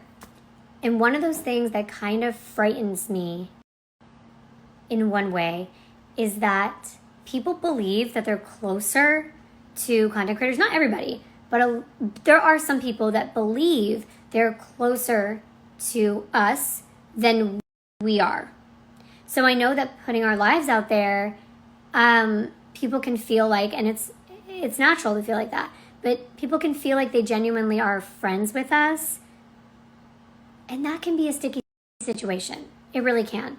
Because all in all, yes, I know that I like to connect with people, but at the same time, this is a business. I care about people I respect. I don't necessarily care about the opinions of a stranger. So basically her response to Melissa saying, I've been hurt by you, you've lied to me, you made me feel like I was friends with you, and you ended up treating me poorly, is just basically, I was never your friend in the first place. So I think that really shows Kay's true colors. Now, one of the most horrific stories that I have heard from all of this is the story of Mary Beth, someone who was involved in Kay's top tier membership and paid $20 a month for the business advice and YouTube advice, as Mary Beth had her own YouTube channel and was wanting to start a channel in mathematics because Mary Beth is an extremely smart, extremely talented woman. She has a degree in mathematics and is a project manager in software development and works full-time doing that. And Mary Beth connected with Kay off of her business aspirations and experience in YouTube and wanted to join the membership to get advice on YouTube. And what ended up happening is Kay suggested that she do a one-on-one coaching session on YouTube channels to help her with her mathematics channel, and asked for $500 for 5 sessions. Remember, 5 sessions for $500 to help Mary Beth start her YouTube channel. Mary Beth agreed with this at the time, feeling that she was close with Kay, good friends with Kay, and being hopeful that this was something that could genuinely help her. Unfortunately, that was not the case. And Mary Beth was brave enough to share her story, hoping that it'll help warn others against this type of thing. So I was able to sit down and talk with Mary Beth, and I will play that conversation right now for you guys. So for example, Mary Beth, who just commented that she loves this ideas, she has a YouTube channel, but she wants to create a new one. I hope she doesn't mind that I'm kind of letting people know this. So I want to offer, so her and I are doing the first one where I'm going to help her with her channel. I've been doing that for a long time. I have a passion. I love it. I could talk about it all day. But my time is valuable as well. So I want to put together a package for people who genuinely want to start a YouTube channel and are really interested in it. If you want one-on-one, that'll be different. So Mary Beth and I are doing it, and we're recording the whole thing with her permission, and she's just gonna be my first fun, project. Hi, Mary Beth. Thank you so much for joining me and talking about your experiences. Thank you for having me. Very excited. And do you have any socials before we get into it, since I always forget to ask that as well? Yeah. Well, that's very nice of you. I'm obviously not here to promote that, but I have a very small YouTube channel as a hobby. It's a crafting DIY channel, and it's MB Gray, Gray Designs.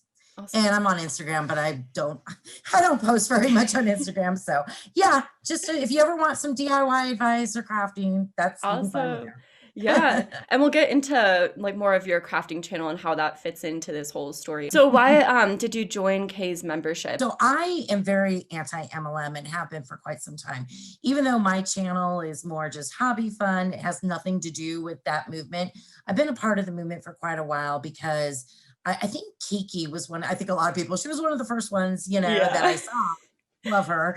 And I'm like, that's awesome. People are talking about it because I personally have been in MLMs years ago, and that back before social media. I'm older, and so it was like hosting parties was a big pain. But anyway, so I've always been against them because you just lose money, whatever. And so I found just through being in the anti-MLM community, things get recommended. And one of her first videos that I found was, an attorney's perspective. I don't know the exact title, but something along the lines of an attorney's perspective on MLM and, like reading contract, whatever.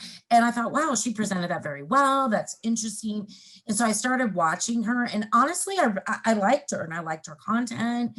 And I thought that's great that she's part of the movement. And then she opened up her memberships. I actually started within like a month of her starting her membership. So I think if I remember correctly, it was like the end of May timeframe of 2020. So she had 3 levels. Like $1.99 was more like, Discord, you get a little badge or whatever. And then there was a $4.99. I don't really know exactly what their perks were, but then mine was a $19.99 or $20 a month. And it was called the VIP membership. And so that's the one I joined, because the benefits were, you would get like a private members live like every month, you would get discounts, it would focus on anti-MLM, but also business and trying to, if you're interested, because, she has a cell phone case company, she's on YouTube, and she has a large following. So you're thinking, oh, okay, whatever. So that's why I joined. I thought, okay, this will be interesting, because I wanted to start a separate YouTube channel that is not crafting, and it's to do math online, because I have a degree in math. So, and I've tutored for years. So I thought, basically be a tutoring channel, I thought that'd be very helpful with, especially everybody now homeschooling and that sort of thing. So that was kind of like, oh, okay, that's a cool goal, see how she can help me. So the VIP membership was really awesome. I got to say, well, let me back up.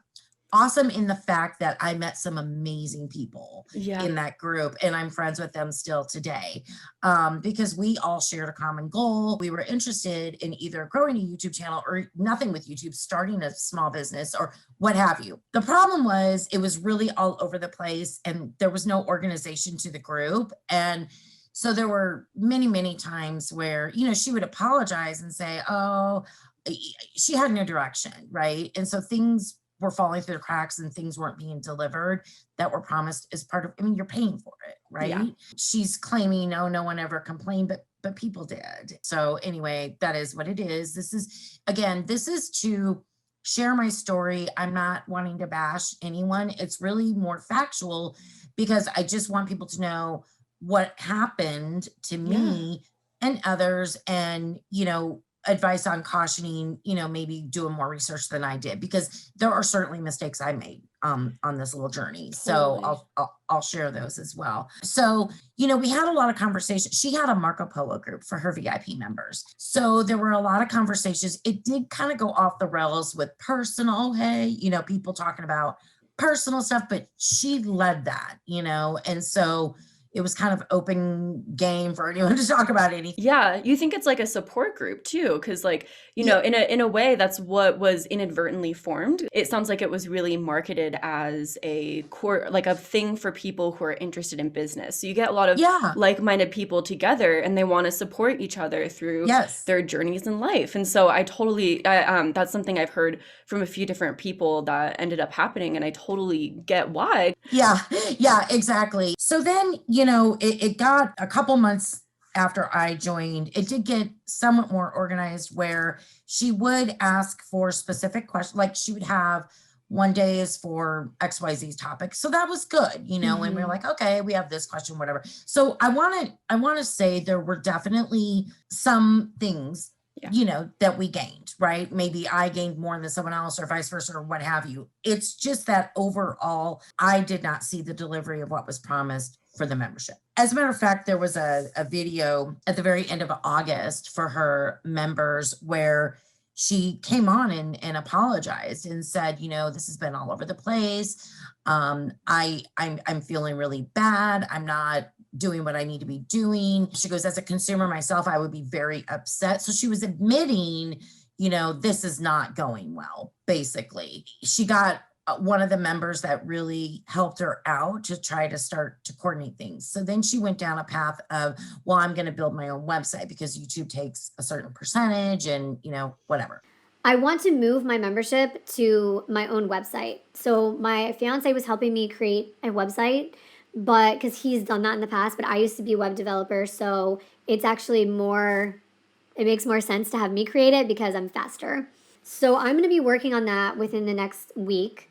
And essentially, instead of giving a portion of the money to YouTube and Patreon and all those other things, I'm going to keep all of it. So we kind of became guinea pigs on our website, and that never came to fruition. So there was another promise that, because we were going to get like guest people coming on to teach more. We never got any of that. Honestly, I never got any of that. I think a lot of people were so nice and kind and were like, I totally get it. Figure it out. Like, we're supporting you. And then it gets to a point where it's like, okay, but what about us and like, our needs and what we're signing up for? This is not it at all. Like, this is not what we signed up for at all. And I had someone who was in the group that I'm close with say to me one time, I feel like I'm paying $20 a month for just a friend group. I don't want to pay for my friends, type of thing. And so certainly there were those feelings. Several members got upset and dropped out. One did come back. I mean, so there was definitely friction. And I think she's claiming that, she didn't know, but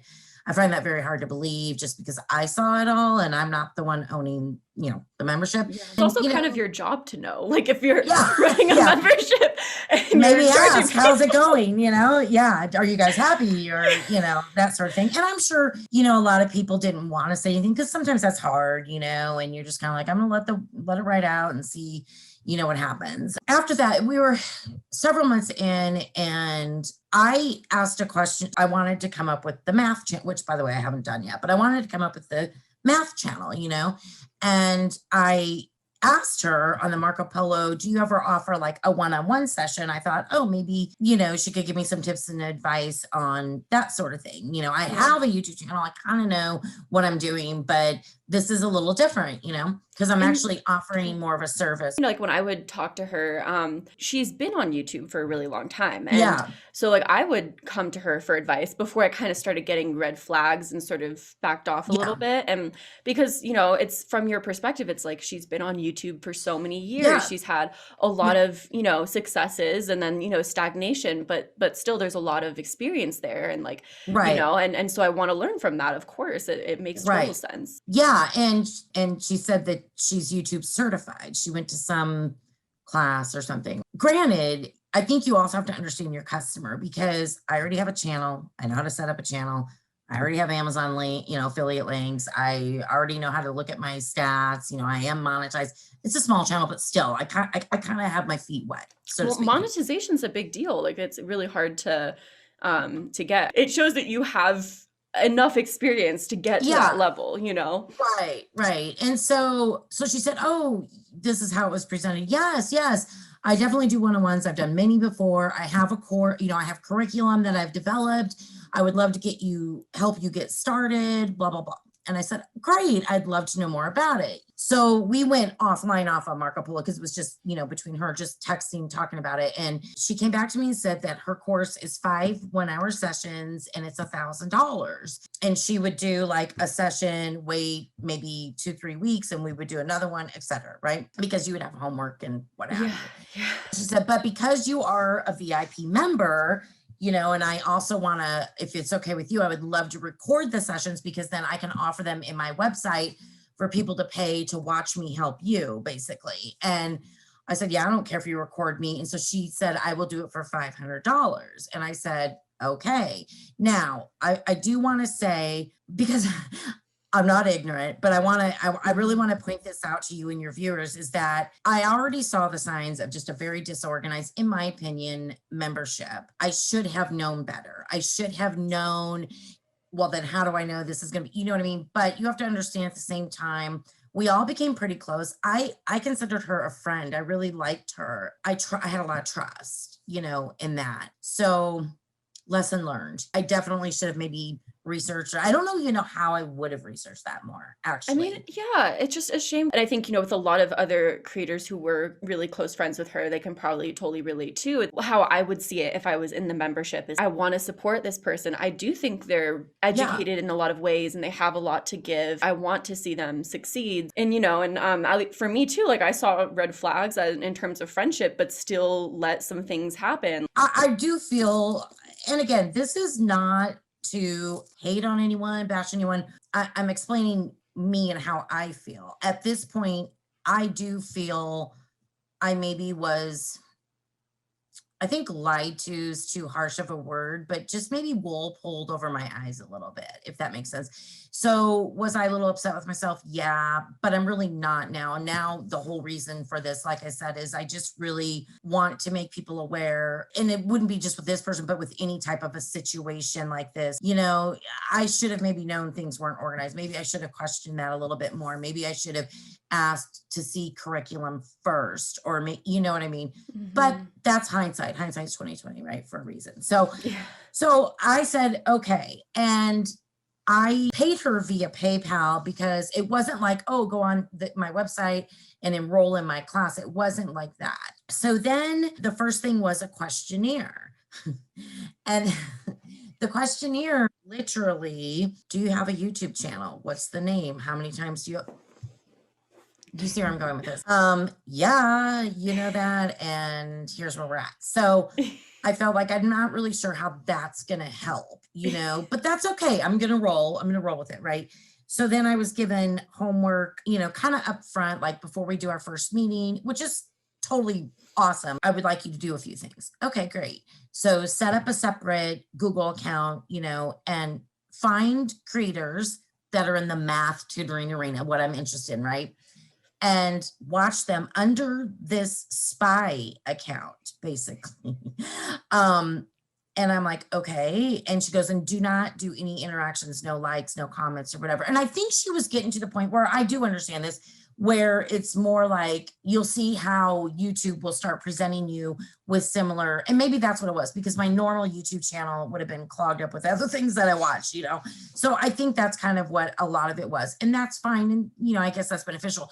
But I already knew how that algorithm worked. Do you see? So it's like, okay, so I did it. And then our first meeting was really just kind of recapping that. I mean, I don't think I got a lot out of it. So what happened after that really upset me, because it was like, well, when should we meet again? Right now, initially, I was told every 2 to 3 weeks, right? Because we're going to do 5 sessions in this way. And I was like, when do I start the channel? Like, when do I at least get it set up? When do I, well, we're not going to do that for a very long time.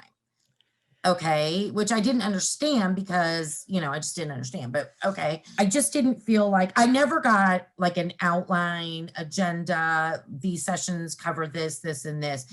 I think that would have been helpful even beforehand. So I knew what I was buying.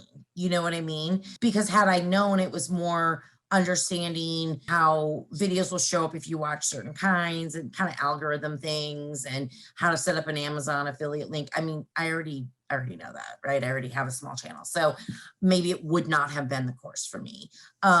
Maybe I should have pressed for that information. Why don't you provide me an agenda? But then again, it's like, I'm the customer, I mean, and this was kind of a friendship thing. And that's where I think it makes it a lot harder. So before the second meeting, there were a couple times where, or I don't know how many times, I'd have to go look back. My husband's in school online for security operations and IT. So what SecOps is. It's a pretty aggressive program because it's very fast. It's not like 16-week semesters.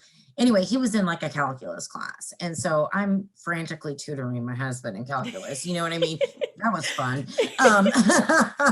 So there was a couple times where I'm like, this is a really bad time, because he had like finals, and, I just didn't have a lot of time. Yeah. Because I do work full time during the day. I also mentioned, it's much easier on the weekend because I do work full time. In the evenings, I kind of want for my husband and I, whatever. So there were a lot of times, well, does Wednesday work? Or does Tuesday work? And so we had a little bit of a conflict of schedule. And that's okay. But I would say, well, Saturday at this time. And then I would hear a week later, sorry, I missed your message. Or I would leave a Marco Polo, but she never got it. And then she would text, when do you want to get, it was just a lot of back and forth, back and forth. I will take some of that responsibility, right? I was busy in some cases, whatever. But I know. You're the customer. Like, I know. You paid $500. You'd at least a week response. Oh, like to even just be, which it was past the time that we could have met. Like I said, Saturday at 1, and we're like, you're trying to work as best as you can with this person, and who you paid a decent amount of money, and they are just, and they're not being responsive. I mean, I would be beyond upset. So what really upset me though is she was on a live, and she basically used me as an example. She did say my name. So I was called out as Mary Beth, and she called me a slacker. She was explaining how she was doing this course, and that because we didn't connect on the second meeting, I guess soon enough, I was the slacker. That really, really, really upset me. Like I just felt, because then people were commenting, kind of negatively about me. And I thought, oh my God, they have no idea, and I didn't comment. I didn't try to, defend myself, because I don't like that, but I was upset, rightfully so. Also about, like, she knows your life situation. She knows you work full time, are helping your husband, who's also wanting to, excel in life and is in school and everything. And you're doing a lot. It was her also that kept putting things off. Oh, I have a doctor's appointment. Oh, I forgot I had this or whatever. So it wasn't like I was just like ignoring or anything like that, by no means. So that's why I kind of was upset. And if you go back to the customer relationship, I work with clients all the time. I mean, I can't just be like, oh, hey, a week later, sorry, I just got your email. No, I mean, it just doesn't fly, right? I mean, it's just, you have to have some professionalism, right? Respect. And exactly. And so then I think I addressed it with her, and we were fine. I was like, well, I didn't really appreciate it, but whatever. I didn't like make a big deal about it or anything. So then we ended up having our second session. And I mean, again, I just didn't really get anything out of it that was going to be that helpful. I mean, she did talk about some pretty interesting things with the back end and the statistics, but it was almost like that to me should have come later. Like maybe we should have started up front, let's get the channel started. Have you developed videos? I want you to go make 3 videos. Let's review them. I can help you with lighting. I can, those sorts of things, totally. I would think. Yeah. So I felt like I felt like I wasn't getting anything out of it. Now, did I tell her that? No, because she was my friend. I didn't want to hurt her feelings or anything. So at that point, shortly after the second session is when some drama happened with her, not me. I had nothing to do with it, but she had decided to kind of leave the anti-MLM or, community, or not do that content anymore. Well, anyway, there was a little bit of drama, as we all know, in that community. Okay. And so because of that, she couldn't meet with me because it was too mentally draining on her. And, that just took up her time.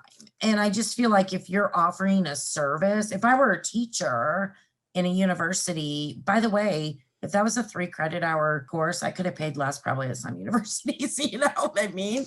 Like $150 a credit hour or something, or 175, or offer a refund. You still either try to, give everything promised, maybe you have to dial back a little bit, but still follow through on commitments, or offer refunds if you really, and that's I don't understand. And I was very compassionate. She was going through a tough time, and I was very, listen, I don't agree with how bowing out of that happened, the way she went about it, but I don't hate her. I'm not going to throw a bunch of shade or hate. I'm just not, I don't care. I just don't care enough. I'm sorry. And the internet it can be taxing on your mental health, and like, it can be. Yeah, totally. Definitely. And so I was very compassionate. I said, take your time. Like, I was okay. I'm like, take your time, we'll regroup later, whatever. And I said, I'm here for you. I was being a friend. I was being a true friend. This wasn't just a professional relationship. Remember, this was a friendship first. And I think that's made it much more difficult in the long run. So we never met again, by the way, on this YouTube thing. So I had 2 sessions. That was it. Well, as a little bit of time went on, it got to be too much with the drama. I kind of stopped engaging.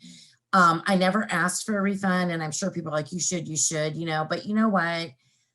I talked to my husband. I kind of just wrote it off. I'll be honest. And I can't afford to just be writing stuff off like that. Don't get me wrong. It's an awkward situation with like a Yeah. friendship and Yeah. you know, not wanting to be like, hey, can you please give me a Yeah. refund? And especially when, you know, someone's saying like their mental health is, you know, they're Yeah. struggling. And so I totally Exactly. get that. Yeah. Yeah, I didn't want to like throw fuel to the fire type of thing. So now I find out this is where I really had to step up, and this is why I'm speaking out, is, you know, when I found out that now she's joined an MLM, and so many videos, so many conversations, so many everything has been a lie. It's been a lie. And I just feel so taken advantage of. And I feel like even in the membership, I mean, I don't think she was ever really anti-MLM. I think she saw the movement was getting a lot of traction for the YouTubers, you know, making the content. And I mean, this is my personal opinion. I have a right to it, you know, Yeah. but I kind of have a feeling that maybe that's why she went into it. And as a matter of fact, she does pretty much say that in a sense of how it's all about money in the business and whatever. And in a members only live, she was talking about how she started trying the Monet, whatever the hell, hair care. Like April, May, and June. This live was in August, end of August. And she was like, I cannot wait to do my video on it. There's a lot of bad, and, you know, went on and on and on. I tried Monet. Monat. No, I do not recommend it. Do not. It's just so hypocritical, you know what I mean? And then also there was a big part in her members in the Marco Polo where she was talking about, you know, the toxic beauty, toxic ingredients, whatever, all that stuff, because she was talking about Beauty Counter. And another thing I want to point out is they look at trends. What's trending right now? What do people care about in this day and age?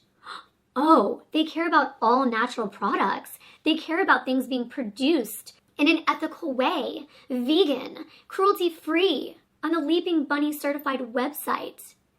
What else? They care about clean beauty. How dare you? These companies should be ashamed of themselves. There is something called greenwashing. I don't know if you've heard about this, but there are also other marketing tactics that are very similar for different industries. I'm just going to go ahead and read it verbatim. Greenwashing is the process of conveying a false impression or providing misleading information about how a company's products are more environmentally sound. Greenwashing is considered an unsubstantiated claim to deceive consumers into believing that a company's products are environmentally friendly. And now, all of a sudden, we're back into she's believing in you know, it's just all over the place. Like that's just a couple of examples of saying one thing and completely saying and doing another thing, and this 180 change and just all over, and then being like a perpetual victim. And that's one thing I can't stand, when actually I'm not going to call myself a victim, but I'm going to say I feel I was taken advantage of, and there are other people that are victims. And so my concern is, not only now are you going down the MLM path where we all know there are victims, you know, but you're also going to be, you keep pushing all your business, this and that you're going to sell that. When in fact, there's another video where she says she has no business experience. She's not qualified, you know, like it just doesn't make any sense. Yeah. You know, again, I'm not going to sit here and beat myself up. I just want to, if I can help one person to just be more aware, whether it's with this person or someone else, just kind of look for these red flags if they're unorganized all over the place. But if you become friends, it's harder to see that. It's harder. I don't know how else to explain it. And I think that was intentional. You know, like I do too. I hate there's boundaries with everything. You can kind of take advantage of someone and their friendship and their kindness. That's not okay. Yeah. It's not okay at all. Yeah. And then going back to the VIP members group, I do want to say this, a lot of time, you know, because she's claiming I put hours on the Marco Polo till my voice was hoarse. But a lot of that time was her venting about others, drama, getting ready to go out with her fiance for dinner. And then things like explaining, promoting drop shipping, which honestly, not to sound dumb, but I didn't even know what drop shipping was. I had to go look it up. And I'm like, that is the most crappy shit ever. Like, what? I was like, what are you talking about?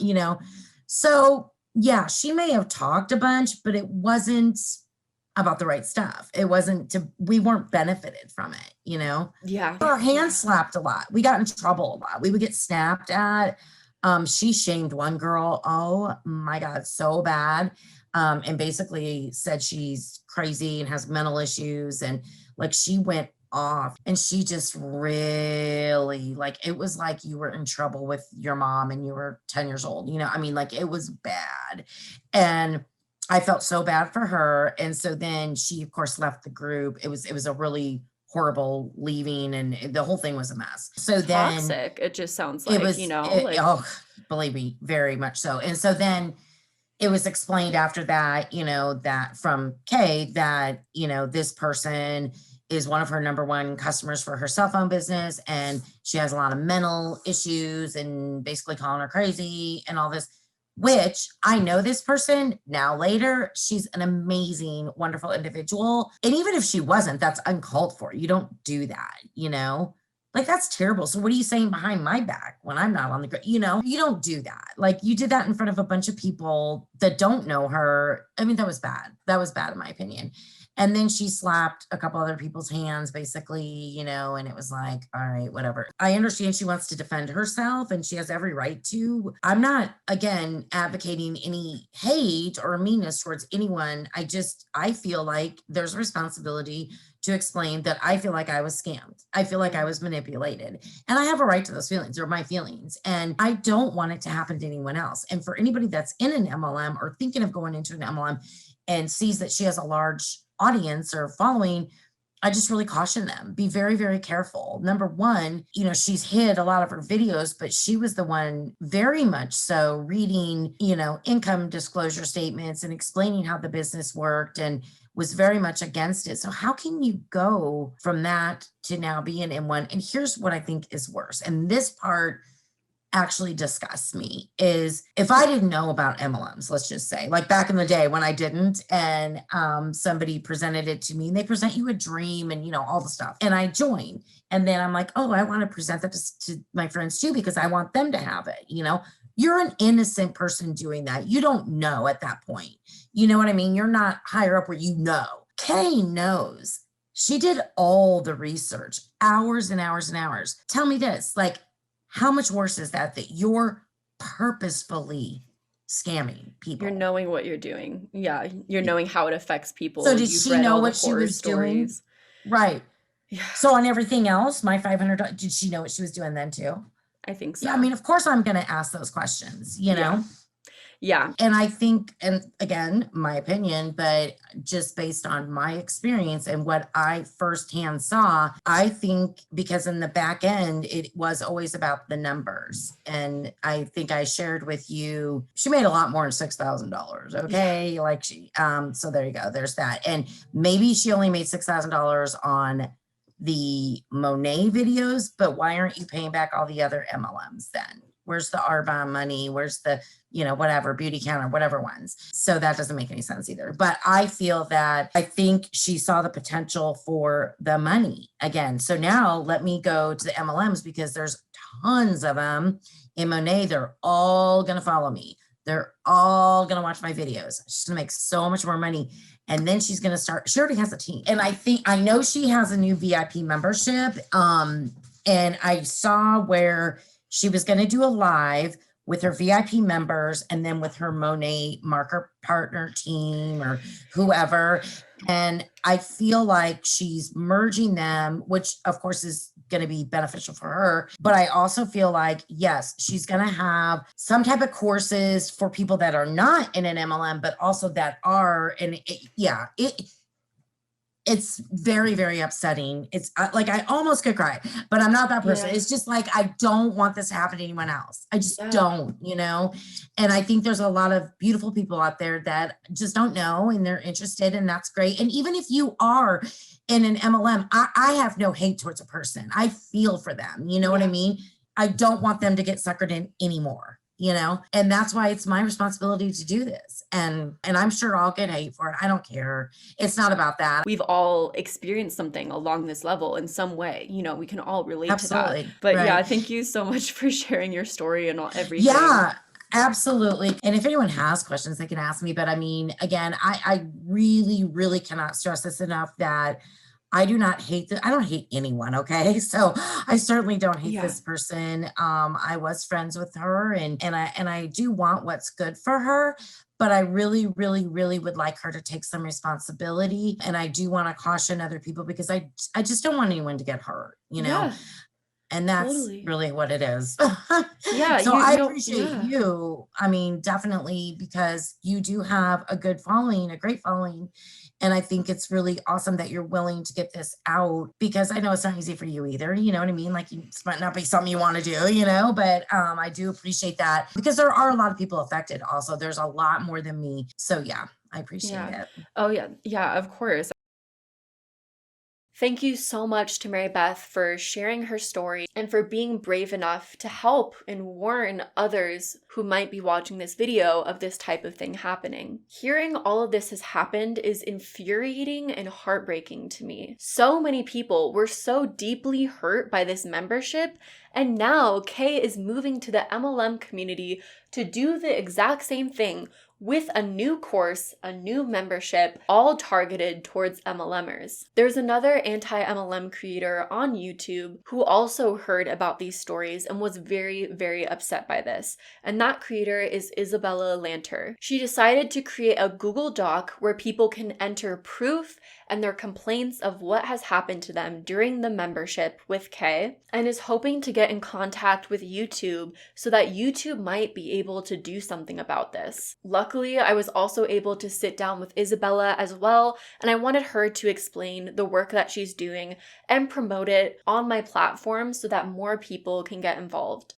Thanks so much for joining me and talking about this and taking the time to chat about your experiences lately, which sound stressful from what I've seen on the internet today, especially. So before we get into it, for people that might not have seen your channel before, or who, you know, want to follow you on social media, what's your channel, your socials, and how can people find you? Honestly, on everything, it's just Isabella Lanter. Like, it's just my name. I just wanted it to keep it super simple. So it was like, everything's the same all around. So just Isabella Lanter for Instagram and YouTube. That's kind of where I'm mainly at. Cool. And for those that don't know, Isabella is also a fellow anti-MLM content creator and who has done a lot of awesome work. So I definitely recommend checking her out. So I'd love to know, just from like your perspective and words, how this whole situation came about, how you ended up finding out information about Kay, as we'll say, her membership and the situations. Yeah, absolutely. I actually was driving home from work and I got a message saying, hey, you're not going to believe this, but look who joined Monet. And at first I was like, it's not who I think it is it? And then I was like, there it is, of course. And so I started brainstorming and I was like, okay, after everything that's gone on, I just had this big feeling. I'm like, I need to talk about this. Like, this is big enough. I need to say something, because this isn't okay, you know? And so once I made my original video talking about everything, I had like a crazy amount of DMs. Like, it actually took hours for me to get through it. It was insane. And it was either people saying, yes, I felt the same way, but a lot of them were people that were past members, and they had so many bad experiences that I had no idea. And so it wasn't like just a couple, there was crazy amounts of them. And so it just kept filtering in. And so I was like, okay, then if she's been doing this and we had no idea, then we need to do something about this. You know, this is absolutely unacceptable. And so I was like, okay, what do I do? What do I do? I can't just talk. How do I put this into actions? And so I was like, okay, let's do a Google form. I'll try and talk to YouTube and see what we can do. And then it just kind of grew from there, where I was able to actually contact YouTube and they were able to give me good recommendations for this. And that's where we were able to go from there. And it's been really good so far. Yeah, that's awesome. I mean, especially the thing that was the most shocking to me is how many people had the same story. So it's like this whole thing of like, oh, this is, a fake story or whatever, like people are making stuff up. It's like it was the same story over and over and over again of people having the same, horrible experiences. So I'm sure as you were seeing that in DMs, you're like, oh my gosh, like this is huge. Like this is something that like is really bad that a lot of people experience. Like I need to do something about it. And I think it's awesome that you wanted to actually do something, like not just like, because it's videos are important for awareness, but you're like, okay, how can I actually like do as much to help this as I can? I think that's really cool. Absolutely. I mean, so many people were in the same membership, but it's not as if all of them constantly talk together. And so it was just crazy how they would throw out similar things. And I'm like, this is abnormal. And it was really crazy because it was almost as if we were talking about people that left a previous MLMers team. And that was probably the weirdest thing to me. It was literally exactly like somebody was talking about, this is what my upline did back in the day. And I was like, wait, what? Like, it's literally almost like we had an MLMer in sheep's clothing here the whole time.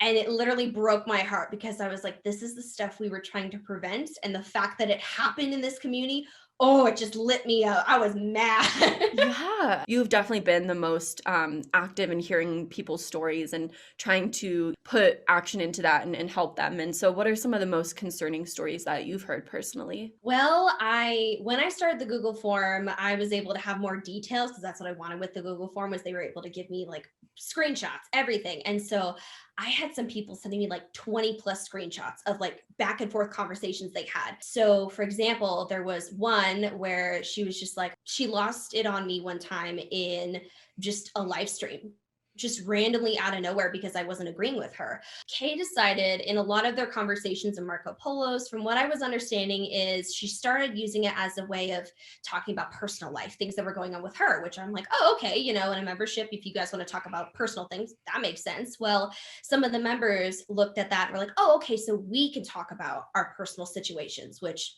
I don't know why you wouldn't want to hear out your subscribers and their personal life, But anyways, it had a bad reaction because several people got a bad reaction from Kay, pretty much her being upset saying, well, we're bringing down the vibe, we're bringing down the energy. This is really like not okay to be talking about, but she was doing the exact same thing. I know you talked about the girl that lost like $500 from a course. That was absolutely terrifying. There's times where they tried to confront her saying, I wanted a refund. And she said, absolutely not. You're not getting that from me. I put in work.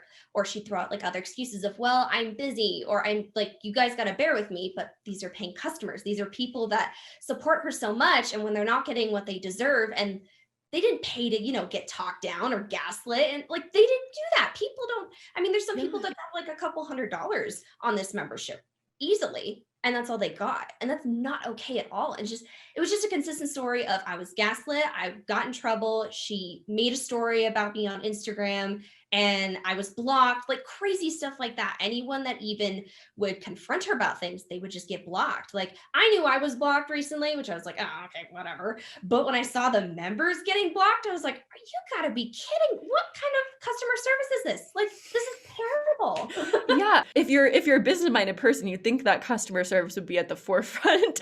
Exactly.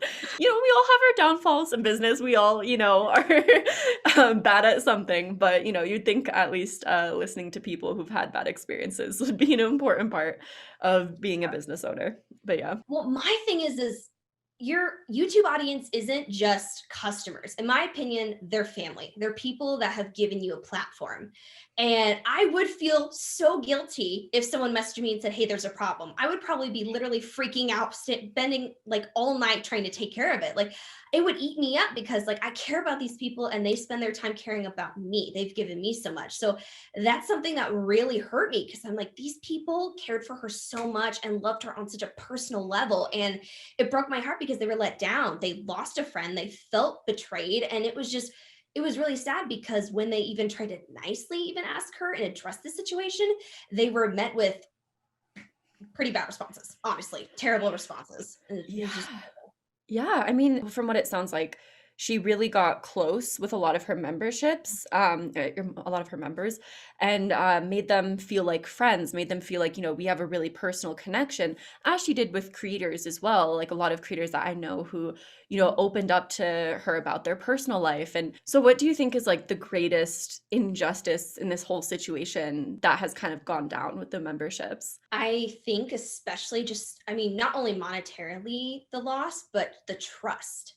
Because another thing that really got me mad about this is, yes, they lost trust in her, but I saw a lot of people saying, okay, who else is not good too? And that sucks, because now they have to put up their guard. They're scared of sharing things. For example, another thing that I thought of was a lot of people, because she did MLM horror stories, a lot of people like got vulnerable, shared their horrible experiences, and that's can be really traumatizing for some people. And to feel that they were so betrayed like that and their trust was completely out the window, like that's just so sad to me. It was, trust, and losing someone that you thought was good, that was a creator, and now your guard is honestly up and you're like, okay, who is worth trusting?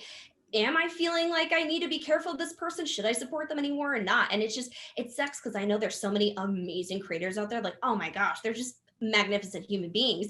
And I hate it when I see people that are questioning them, but like, it's nothing wrong with, them questioning. I understand why, but I'm upset that it was caused by someone who shouldn't have done that. It's just, it's infuriating, because she screwed over a lot of people and made people really insecure. And that is bad, especially with a topic like this. Like, come on, they've already been through enough already, and we're adding on top of it. Like, good grief. So when you talk to YouTube and everything, what did they kind of say about getting involved and like how people can help and all that? Okay, so with this, it took a little bit actually, because I was like, where do I start? I don't want to talk to just a bot. I want to talk to somebody really here. So I was pretty much just saying, this is exactly what's going on. And I have a Google form at this point packed with people and stories. What do I do? And so at first I got a little bit of a shorter answer, and I was like, no, we need to get this taken care of now. There are way too many people here. Like, I'll keep going. I will keep emailing you guys. I do not care. We need at least a little something of where do I go for this? And so they were like, hey, I'm taking over for so-and-so. This is exactly what you do. And so essentially they were saying that,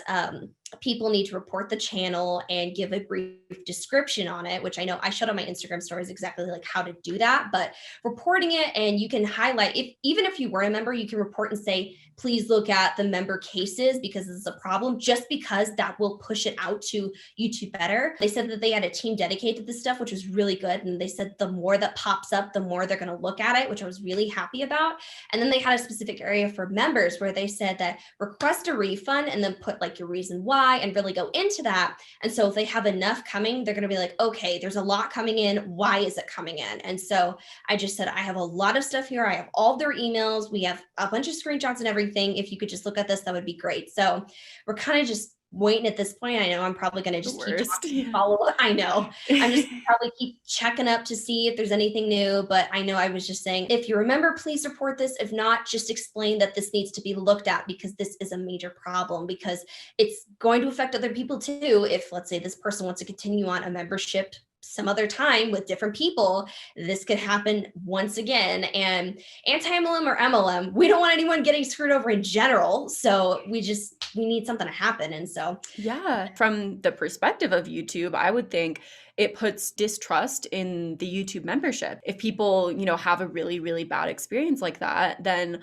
are they going to be as willing to sign up for YouTube memberships in the future? Like, that's at least, in my perspective, why YouTube should absolutely look into this as soon as possible. I definitely want to also encourage people to tweet at YouTube, because I know that, like, at least from what I've heard, I've never talked to YouTube really in general, but from what I've heard, that's how they, respond and stuff. So I think just really trying as many different avenues and just trying to be like, hey, at least look into this, like look into what people are saying, look into what people are experiencing. Because I know we both talked about how like the biggest fear right now is there's already a new membership in the works. There's already a new video on how to succeed at network marketing. And, I wouldn't be surprised if there were courses really soon in the exact same situation. And, MLMers might not listen to people in anti-MLM. They might really genuinely just see them as haters or negative. And so they might be slow to, actually realize what's going on or not be as cautious as maybe they should. So that's my biggest fear. So I really do hope YouTube steps in, because I'm like trying to think of what other option is there? Because this is still going on. This is still happening. It's just a new group of people. That was another thing I was thinking about too, in connection to what you're saying, is Kay, actually, she really tried to talk to people that were higher up in Monet. And I get why she was doing that, because then there's a whole ton of people under those higher ups. And if she wants to market off a class, she can do that. And if the higher up recommends that, there is a massive, like thousands of women there that is a demographic that could be targeted right now. And then they can get away with it the same way. And, you know, what are they going to do? They're not going to have a voice. And then what I'm fearful of is, having a massive amount of people in the next couple of months coming to us saying, I left Monet, but also guess who I had to deal with. And I'm like, oh, I don't want them losing more money than what they already probably are going to. Oh, it's just so sad. And that makes a lot of sense. With all this happening, she's now a prime example of previous anti-MLMer to MLM, you know? And so I really think they want to use that situation hardcore. So part of me was wondering, would the people that she joined in that are higher up, would they stack people under her? So that way she automatically had a team, automatically had income, and she was set. So, and that, you know what I mean? Because she wouldn't have to, because they can absolutely control that and put people underneath her. And so then she wouldn't feel the need to go. And then she would have automatic people that she would be training, and then hence the classes. And, oh, you want to learn more and be successful like me? Here's the course. And so I really think they're going to try and use it, because at first she said she didn't want to recruit. The next day it was, I have a team member and I'm interested in recruiting. And now I'm like, okay, they're going to use this so bad. And I think it's going to manifest, honestly, which is really bad. I'm trying to think of who exactly, but I know like the CEO of Beachbody has talked about, you know, anti-MLM haters. I'm not sure if the, you know, owners of Monet have, but higher ups definitely have. And it's very clear that anti-MLM creators have been, I'm trying to think of what the saying is, like a giant wrench in the road. Why am I like thinking of that saying? That's definitely not it, but it's been a you know, big obstacle for recruiting people. And so I think, I'm not sure how conspiratorial it is, but like, you know, if you want to think of like on their side, how do we get people to not listen to anti-MLM creators even more? Well, let's try and, you know, make it into this example of, see, anti-MLM are just haters because they don't know. And then actually this anti-MLM person joined and made a ton of money, and you can too, and sign up. And yeah, it's definitely disappointing, but not surprising, unfortunately, on both sides, I guess. I think the one hope I do have, though, is how the membership absolutely collapsed. It didn't last for horribly long. So part of me is like, I really hope people see the reality and true colors of this person, so then they want to be avoidant of it. That's kind of one of my biggest hopes at this point, because she couldn't control it in her membership now with people that genuinely cared for her. And so I'm wondering if that could be a possible chance that people would run completely away because of that type of behavior. Yeah. And also, I have to bring up the community post today that we did see. And I'd love to know your thoughts on that. In a community post, you were accused by Kay of asking people to make false reports on her memberships and even channel as a whole. How did you feel about that? Well, for one, I thought it was quite comical how she didn't have enough confidence to, say me by name. She had enough confidence to take advantage of people, but oh no, we're going to hide her name now. I thought it was comical because I'm very transparent with everything. And I made it really clear of the only reason I want non-members to report this is to make sure the people that did get really affected were heard. And I'm like, how is it false? How is it that people from all across the country are coming with me to screenshots, like with screenshots and examples? It's all coming together, and you're saying it's not true. And then she said something about only one person came to her. I'm like, that's a lie. How come I have multiple conversations from different people that are confronting you about this, and you're saying no? And so I was just like, this is a cop out. We're trying to blame the people that weren't listened to, and because they're trying to find other people to listen to them. Like, that's ridiculous. Your first focus as a business owner, since apparently you preach that, want to talk about being a business owner and your tips.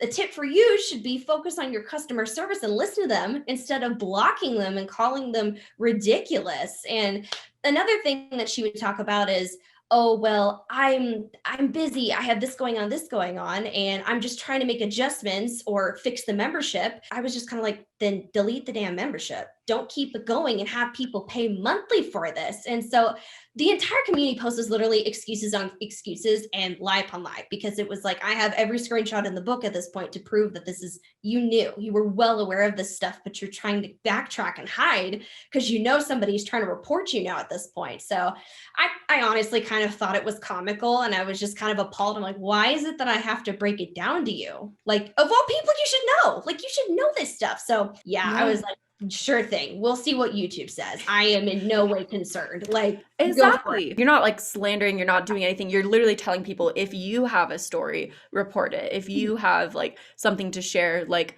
tell YouTube, like let YouTube decide, almost in a way. And another thing I have to bring up is like the whole excuse of like, I didn't know. Oopsies. Like I didn't know this was going on. Is because it's like, well, when you are charging people for something, it's kind of your job to check in and like make sure everything's okay. And obviously personal stuff happens, but like check in, make sure, like, you know, if someone's wanting to leave the membership, ask why, like, you know, what can I do to make this better? Like, yeah, so it just doesn't make sense, that whole excuse anyways. Exactly. And when she was saying, well, only one person came to me, I'm like, I don't care how many, if it was one, that should be enough for you to be alarmed. Like sit down and take the time to look through everything. What are you doing? Plan ahead for posts if you need to. Like, if you're going to take on a project, do it well, because you're taking people's money and not providing that. Or better yet, like you're just hurting people and the people that care for you the most. It was honestly such a weak excuse. I was like, you gotta be absolutely kidding me. Like, This is where we stoop down to. We're blaming and calling your previous members liars now. Like, come on.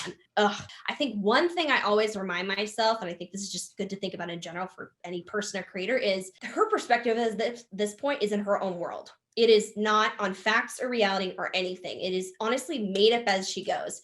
And so it's like, I don't want to take it personally because it's not valid. You know, it's not even like a constructive criticism. It's just projection, you know? So, I mean, it does like stink for a little bit. Absolutely. But I'm like, okay, but remember, Isabella, like this isn't really about you at this point. She's just mad and, you know, trying to get at you. And I'm just like, no, I'm not going to be mad about this. I'm really glad that you're staying strong with it too. Like, that's really impressive, because it's hard to do, like, you know, like when you feel attacked and stuff, and it's great that you're staying strong and being like, no, I'm still going to do this. I'm still going to, you know, help people, all of that. Thank you so much for being willing to, you know, go on a Zoom and have this conversation with me and everything. It really means a lot. Thank you for having me. This has been really good. And I'm so glad that we can, through all this, kind of come together and try and work together to find a good solution. And I think it's a great representation of our community, is trying to find a way to solve the problem and help somebody else as it's in need. So yeah, absolutely. See ya. Yeah. Bye. Thank you so much for Isabella for talking with me and for doing all this work to try and help make a positive difference. It is so sad that there has been no help or support from Kay herself, to the fact where a complete outsider in this situation feels compelled to help those who have been hurt by Kay and to try and help them seek justice from all of this, or compensation, or at least acknowledgement that what happened to them was wrong. I will leave the Google Doc down below so that you can look at it, enter it if you have another story as well. I also want to encourage everyone to tweet at YouTube. I'm hoping YouTube takes action. But the thing that worries me is she has already created a separate website outside of YouTube. She has already realized that YouTube has too many regulations for the type of course she wants to sell. So while I think it's extremely helpful that YouTube does not allow this type of thing to happen on their platform, I also know that raising awareness on this in general is important, because this person will still go off of YouTube to continue to do what they're doing.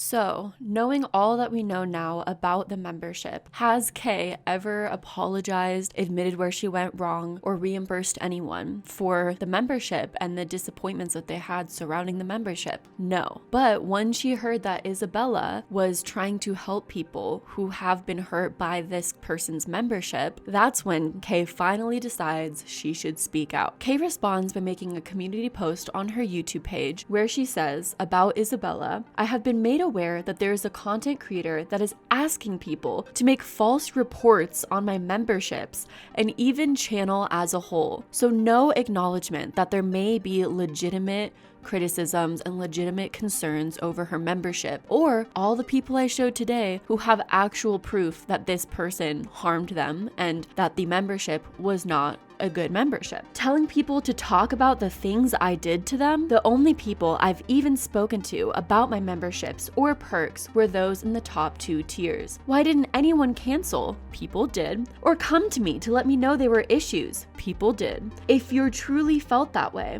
I'm finding out months later that because some people don't like me, they're making false reports about my memberships. As I've shown in this video thus far, there is a lot of evidence that these people are not just people that don't like you, but people that you genuinely hurt and possibly also not really possibly scammed. I've always kept everyone aware of what I can deliver. No, you built a membership around the idea of giving business advice and never really did that. I've told everyone to downgrade and to cancel at any time because I wanted to take the memberships off YouTube because they are too hard to manage here. I've painstakingly tried to rise above the hatred for months while building an entire website for people who want to learn things. Okay, I didn't realize this, but actually Kay is definitely the victim in all of this. She was just trying to build another website doing exactly what she did to other people to more people, and now people are coming and attacking her? Unfair. If you don't, it's completely fine. It's not for everyone. So I let everyone know every time there were changes. I provided Zoom calls to keep members aware of things. If you did not show up, then why not come to me and ask if you were upset or confused? People did. But also, this is a very deliberate way of changing the conversation. The conversation is not about whether you informed people of changes. The conversation is mainly surrounding the fact that you did not ever deliver what you promised you would deliver to people, and then blamed them, attacked them, and then very quickly completely changed stances that the entire membership was built around. To have no acknowledgement of that and to try and completely change what the topic is about in the first place is very manipulative. I am sorry if you did not feel you got something I was supposed to give, but I worked very hard on it and it isn't easy keeping track because YouTube makes it difficult. I have only this medium to talk to everyone. No one's names, emails, Instagrams, nothing. Most people are not checking this. I'm truly sorry if you hated my membership. I had an awesome artist create all my cute graphics and GIFs, and I spent money and time making things for you to share and to love, and I am so hurt and confused. I'm sorry, but you also took people's money and time and never gave them what they were promised. So they said no one complained to them, but now they're saying only one person complained to me personally after they canceled, but it was due to my change of heart on my content, and I respect that. The funniest part of this aspect of Kay's statement is that I have received screenshots that shows that she knew that multiple people had come forward and asked her for a refund. The screenshot reads, from Kay, "Hey Mary Beth, I never got to listen to your voicemail because my phone was too full, and then I deleted the messages on accident when I was going through my phone, so I never heard your last one. But then I was afraid to reach out because I had a couple people from our top tier group being really mean and asking me for refunds when we were doing the Marco Polo, even though I was there as much as I could be, giving advice, and I didn't know if you felt the same way. But I'm open to meeting on Zoom, so write back and let me know how you feel and if you'd like to continue." So regardless of that manipulative, playing the victim type of message, in that message, she herself admits that multiple people had come forward and asked her for a refund. Like, we have all the information here. Did you really think this was never going to catch up to you? But I truly believe she gained a lot from being in my top tier. I saw her make awesome changes to her content, and I spent hours a day with everyone in that $20 tier. Hours. Until my throat was raw from talking to people on the Marco Polo. You disappeared for 2 months and still continued to pay people. But the main issue is when you were active, you also were not active in actually helping people and do what you promised you would do. You were not giving them business advice. You were not giving them things they felt were actually helpful. Instead, you were talking about your personal life, you were talking about drama, you were gossiping about other creators, including me. That is not what they signed up for. If you have an issue, please speak up next time. I am a human. Treat each other kindly. I am reachable. I have a number of ways to talk to me online. Use them and not hate. I have always made things right with customers. I have no reason not to. This online world has become very hard to navigate. Some of the things I've seen make me question a lot of things, especially trusting friends online. People believe that they're closer to content creators. Not everybody, but there are some people that believe they're closer to us than we are. So I know that putting our lives out there, people can feel like, and it's natural to feel like that, but people can feel like they genuinely are friends with us. And that can be a sticky situation. It really can. Because all in all, yes, I know that I like to connect with people, but at the same time, this is a business. I had considered canceling the lowest membership tier too, but so many people have told me not to because they want to keep their loyalty badges. I can't cancel people's memberships for them individually. You have to cancel them. I have no access to anything. YouTube is the only one that does. So please cancel if this is not where you want to spend your time and money. Only you can do that. I'm saying this kindly, not rudely. I don't want others to lose out on perks they want because other people hate me. These were not people that hated you. These were your fans. The people that thought that you were friends to them. People that thought that you were a genuine friend to them, in fact. And people who wanted to support you. To say that now they're just haters and they just hate you, I can't imagine how upsetting that would be to see something like that after you have spent months and months supporting a creator when they never actually gave you what they promised. It's okay, you can hate me, but there are other people who don't. It's up to you to cancel. I've never forced, nor could I, anyone to pay me anything. It's your choice, so please do the right thing for you. People can hate me and they can give up on me, but I'm not giving up on people. Yikes. So here are some comments on this community post that I thought were very valid. I wasn't a member, but honestly would feel so betrayed if I ever signed up and gave you money knowing you were a complete fraud. Surely that's the issue?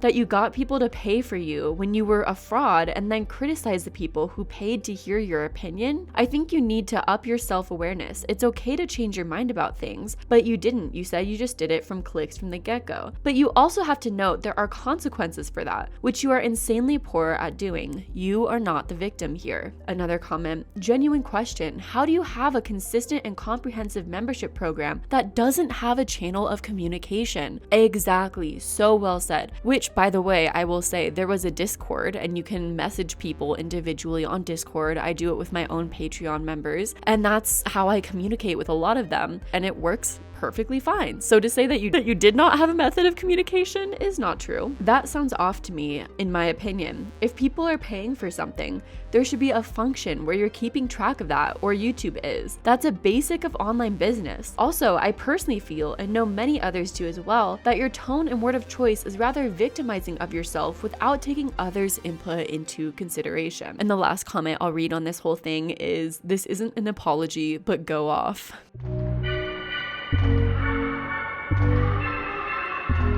So Kay contributed to a recent article, which I'm not going to reveal that article or anything because I have a lot to say on that whole situation as well, and it's kind of developing, so more information might come out soon. But Kay has basically claimed through that and through social media and everything that all she has received from the anti-MLM community is hate, that the anti-MLM community is a hateful, bullying community, and that all of her comments that are critical against her are hate comments. So I thought I would read some of those supposed hate comments that this person gets on their video, just, needless, unnecessary comments. Let's take a look at some of those. I appreciate you being open-minded and wanting to see both sides, but it's gotten to the point where it's a bit intellectually dishonest. You're praising this woman for working hard, which, yeah, great for her, but you're no longer condemning the MLM business structure that she built her career on that is predatory and scammy. Her downline got scammed by her and by the company. That's the truth, Kay. That's facts. You can see her side and empathize while not approving of MLMs, but it's starting to look like you're cool with some people being in MLMs to support themselves. No one should be in an MLM. No one should have to resort to that. We can be anti-MLM and still empathize with people who got roped into the scam. Totally a hate comment. Oh my gosh, can you believe that? What a awful comment. Hey, love your channel, but I think you're losing touch with your viewers. You act like we're all waiting to dogpile and drag people, but I don't see that happening here. Are you okay? Okay, with all due respect and love, I have to say, I am not anti-MLM. I believe your anti-MLM viewers would be more open to your new channel, direction/opinion if you sat down and really explained in a vulnerable manner your views and opinions. I know it's very easy to become defensive when you feel your audience is attacking you. I truly think this switch just comes across sudden on your channel, even though you have been dealing with it behind the scenes for a while. From the viewer's perspective, I believe it seems rushed and could come across as confusing. I truly think people are interested in your switch, and better explaining it in a rehearsed video without a live chat will help bring more perspective in and help them to see your perspective with understanding. You can catch more bees with honey. Wishing you success and happiness. Oh my gosh, did you see that hate comment? Horrible. Can't believe it. Another one, because I'm trying to prove a point here. Okay, I think you are a great person, intelligent, and you have a very unbiased view on topics. This is why I started following you and joined your membership, but this video made me feel upset. You just lectured everyone who you feel doesn't think like you. You also assumed why people stopped following you, or assumed what our thoughts are about things being said in the Monet girls video. I subscribed to you because I appreciated the unbiased view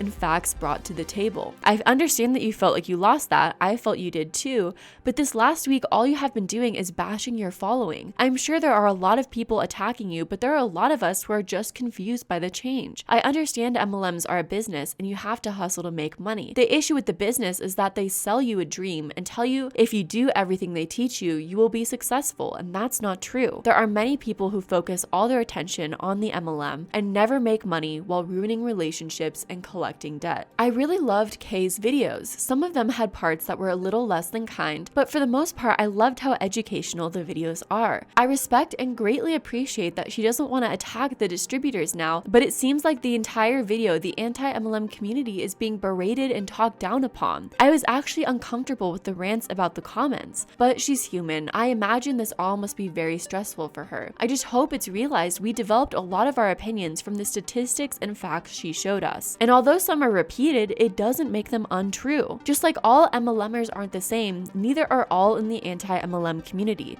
We aren't a monolith. We don't all attack. We aren't all bullies. We aren't all subjective and closed-minded. People's confusion is understandable. It's a rapid shift on everything she once said. That's not a bad thing necessarily, but it's an adjustment for everyone. To label an entire community as hateful or bullies or extreme is really ridiculous. This is completely off topic, but to me it reminds me of when Cody Ko was called a bully by Jake Paul. You are allowed to be critical of something, especially when it harms others. And a lot of these comments are valid, fair, and very understanding of Kay's situation. So I think it's ridiculous that this entire situation has been labeled something it is not at all.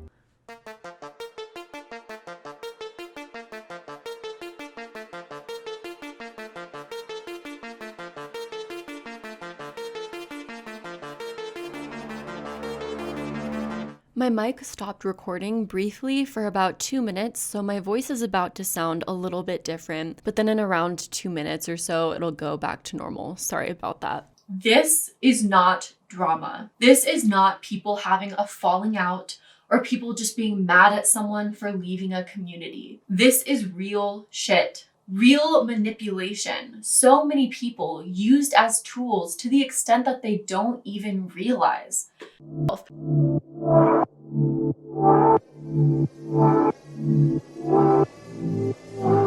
So thank you so much for listening to me and this very long video with lots of twists and turns. I knew I would have so much to say on this situation, and I hope it wasn't all confusing. I hope it was informative, and I hope that I can at least help some people not fall for all of this. I want to shout out all my Patreon members up on the screen for helping support my channel, and also just for giving me really valuable advice and input, especially one Patreon member in particular who informed me of this entire situation with Kay's membership and was extremely helpful in this whole process. You know who you are, and I am so grateful for you. And I will catch you guys with my usual content later.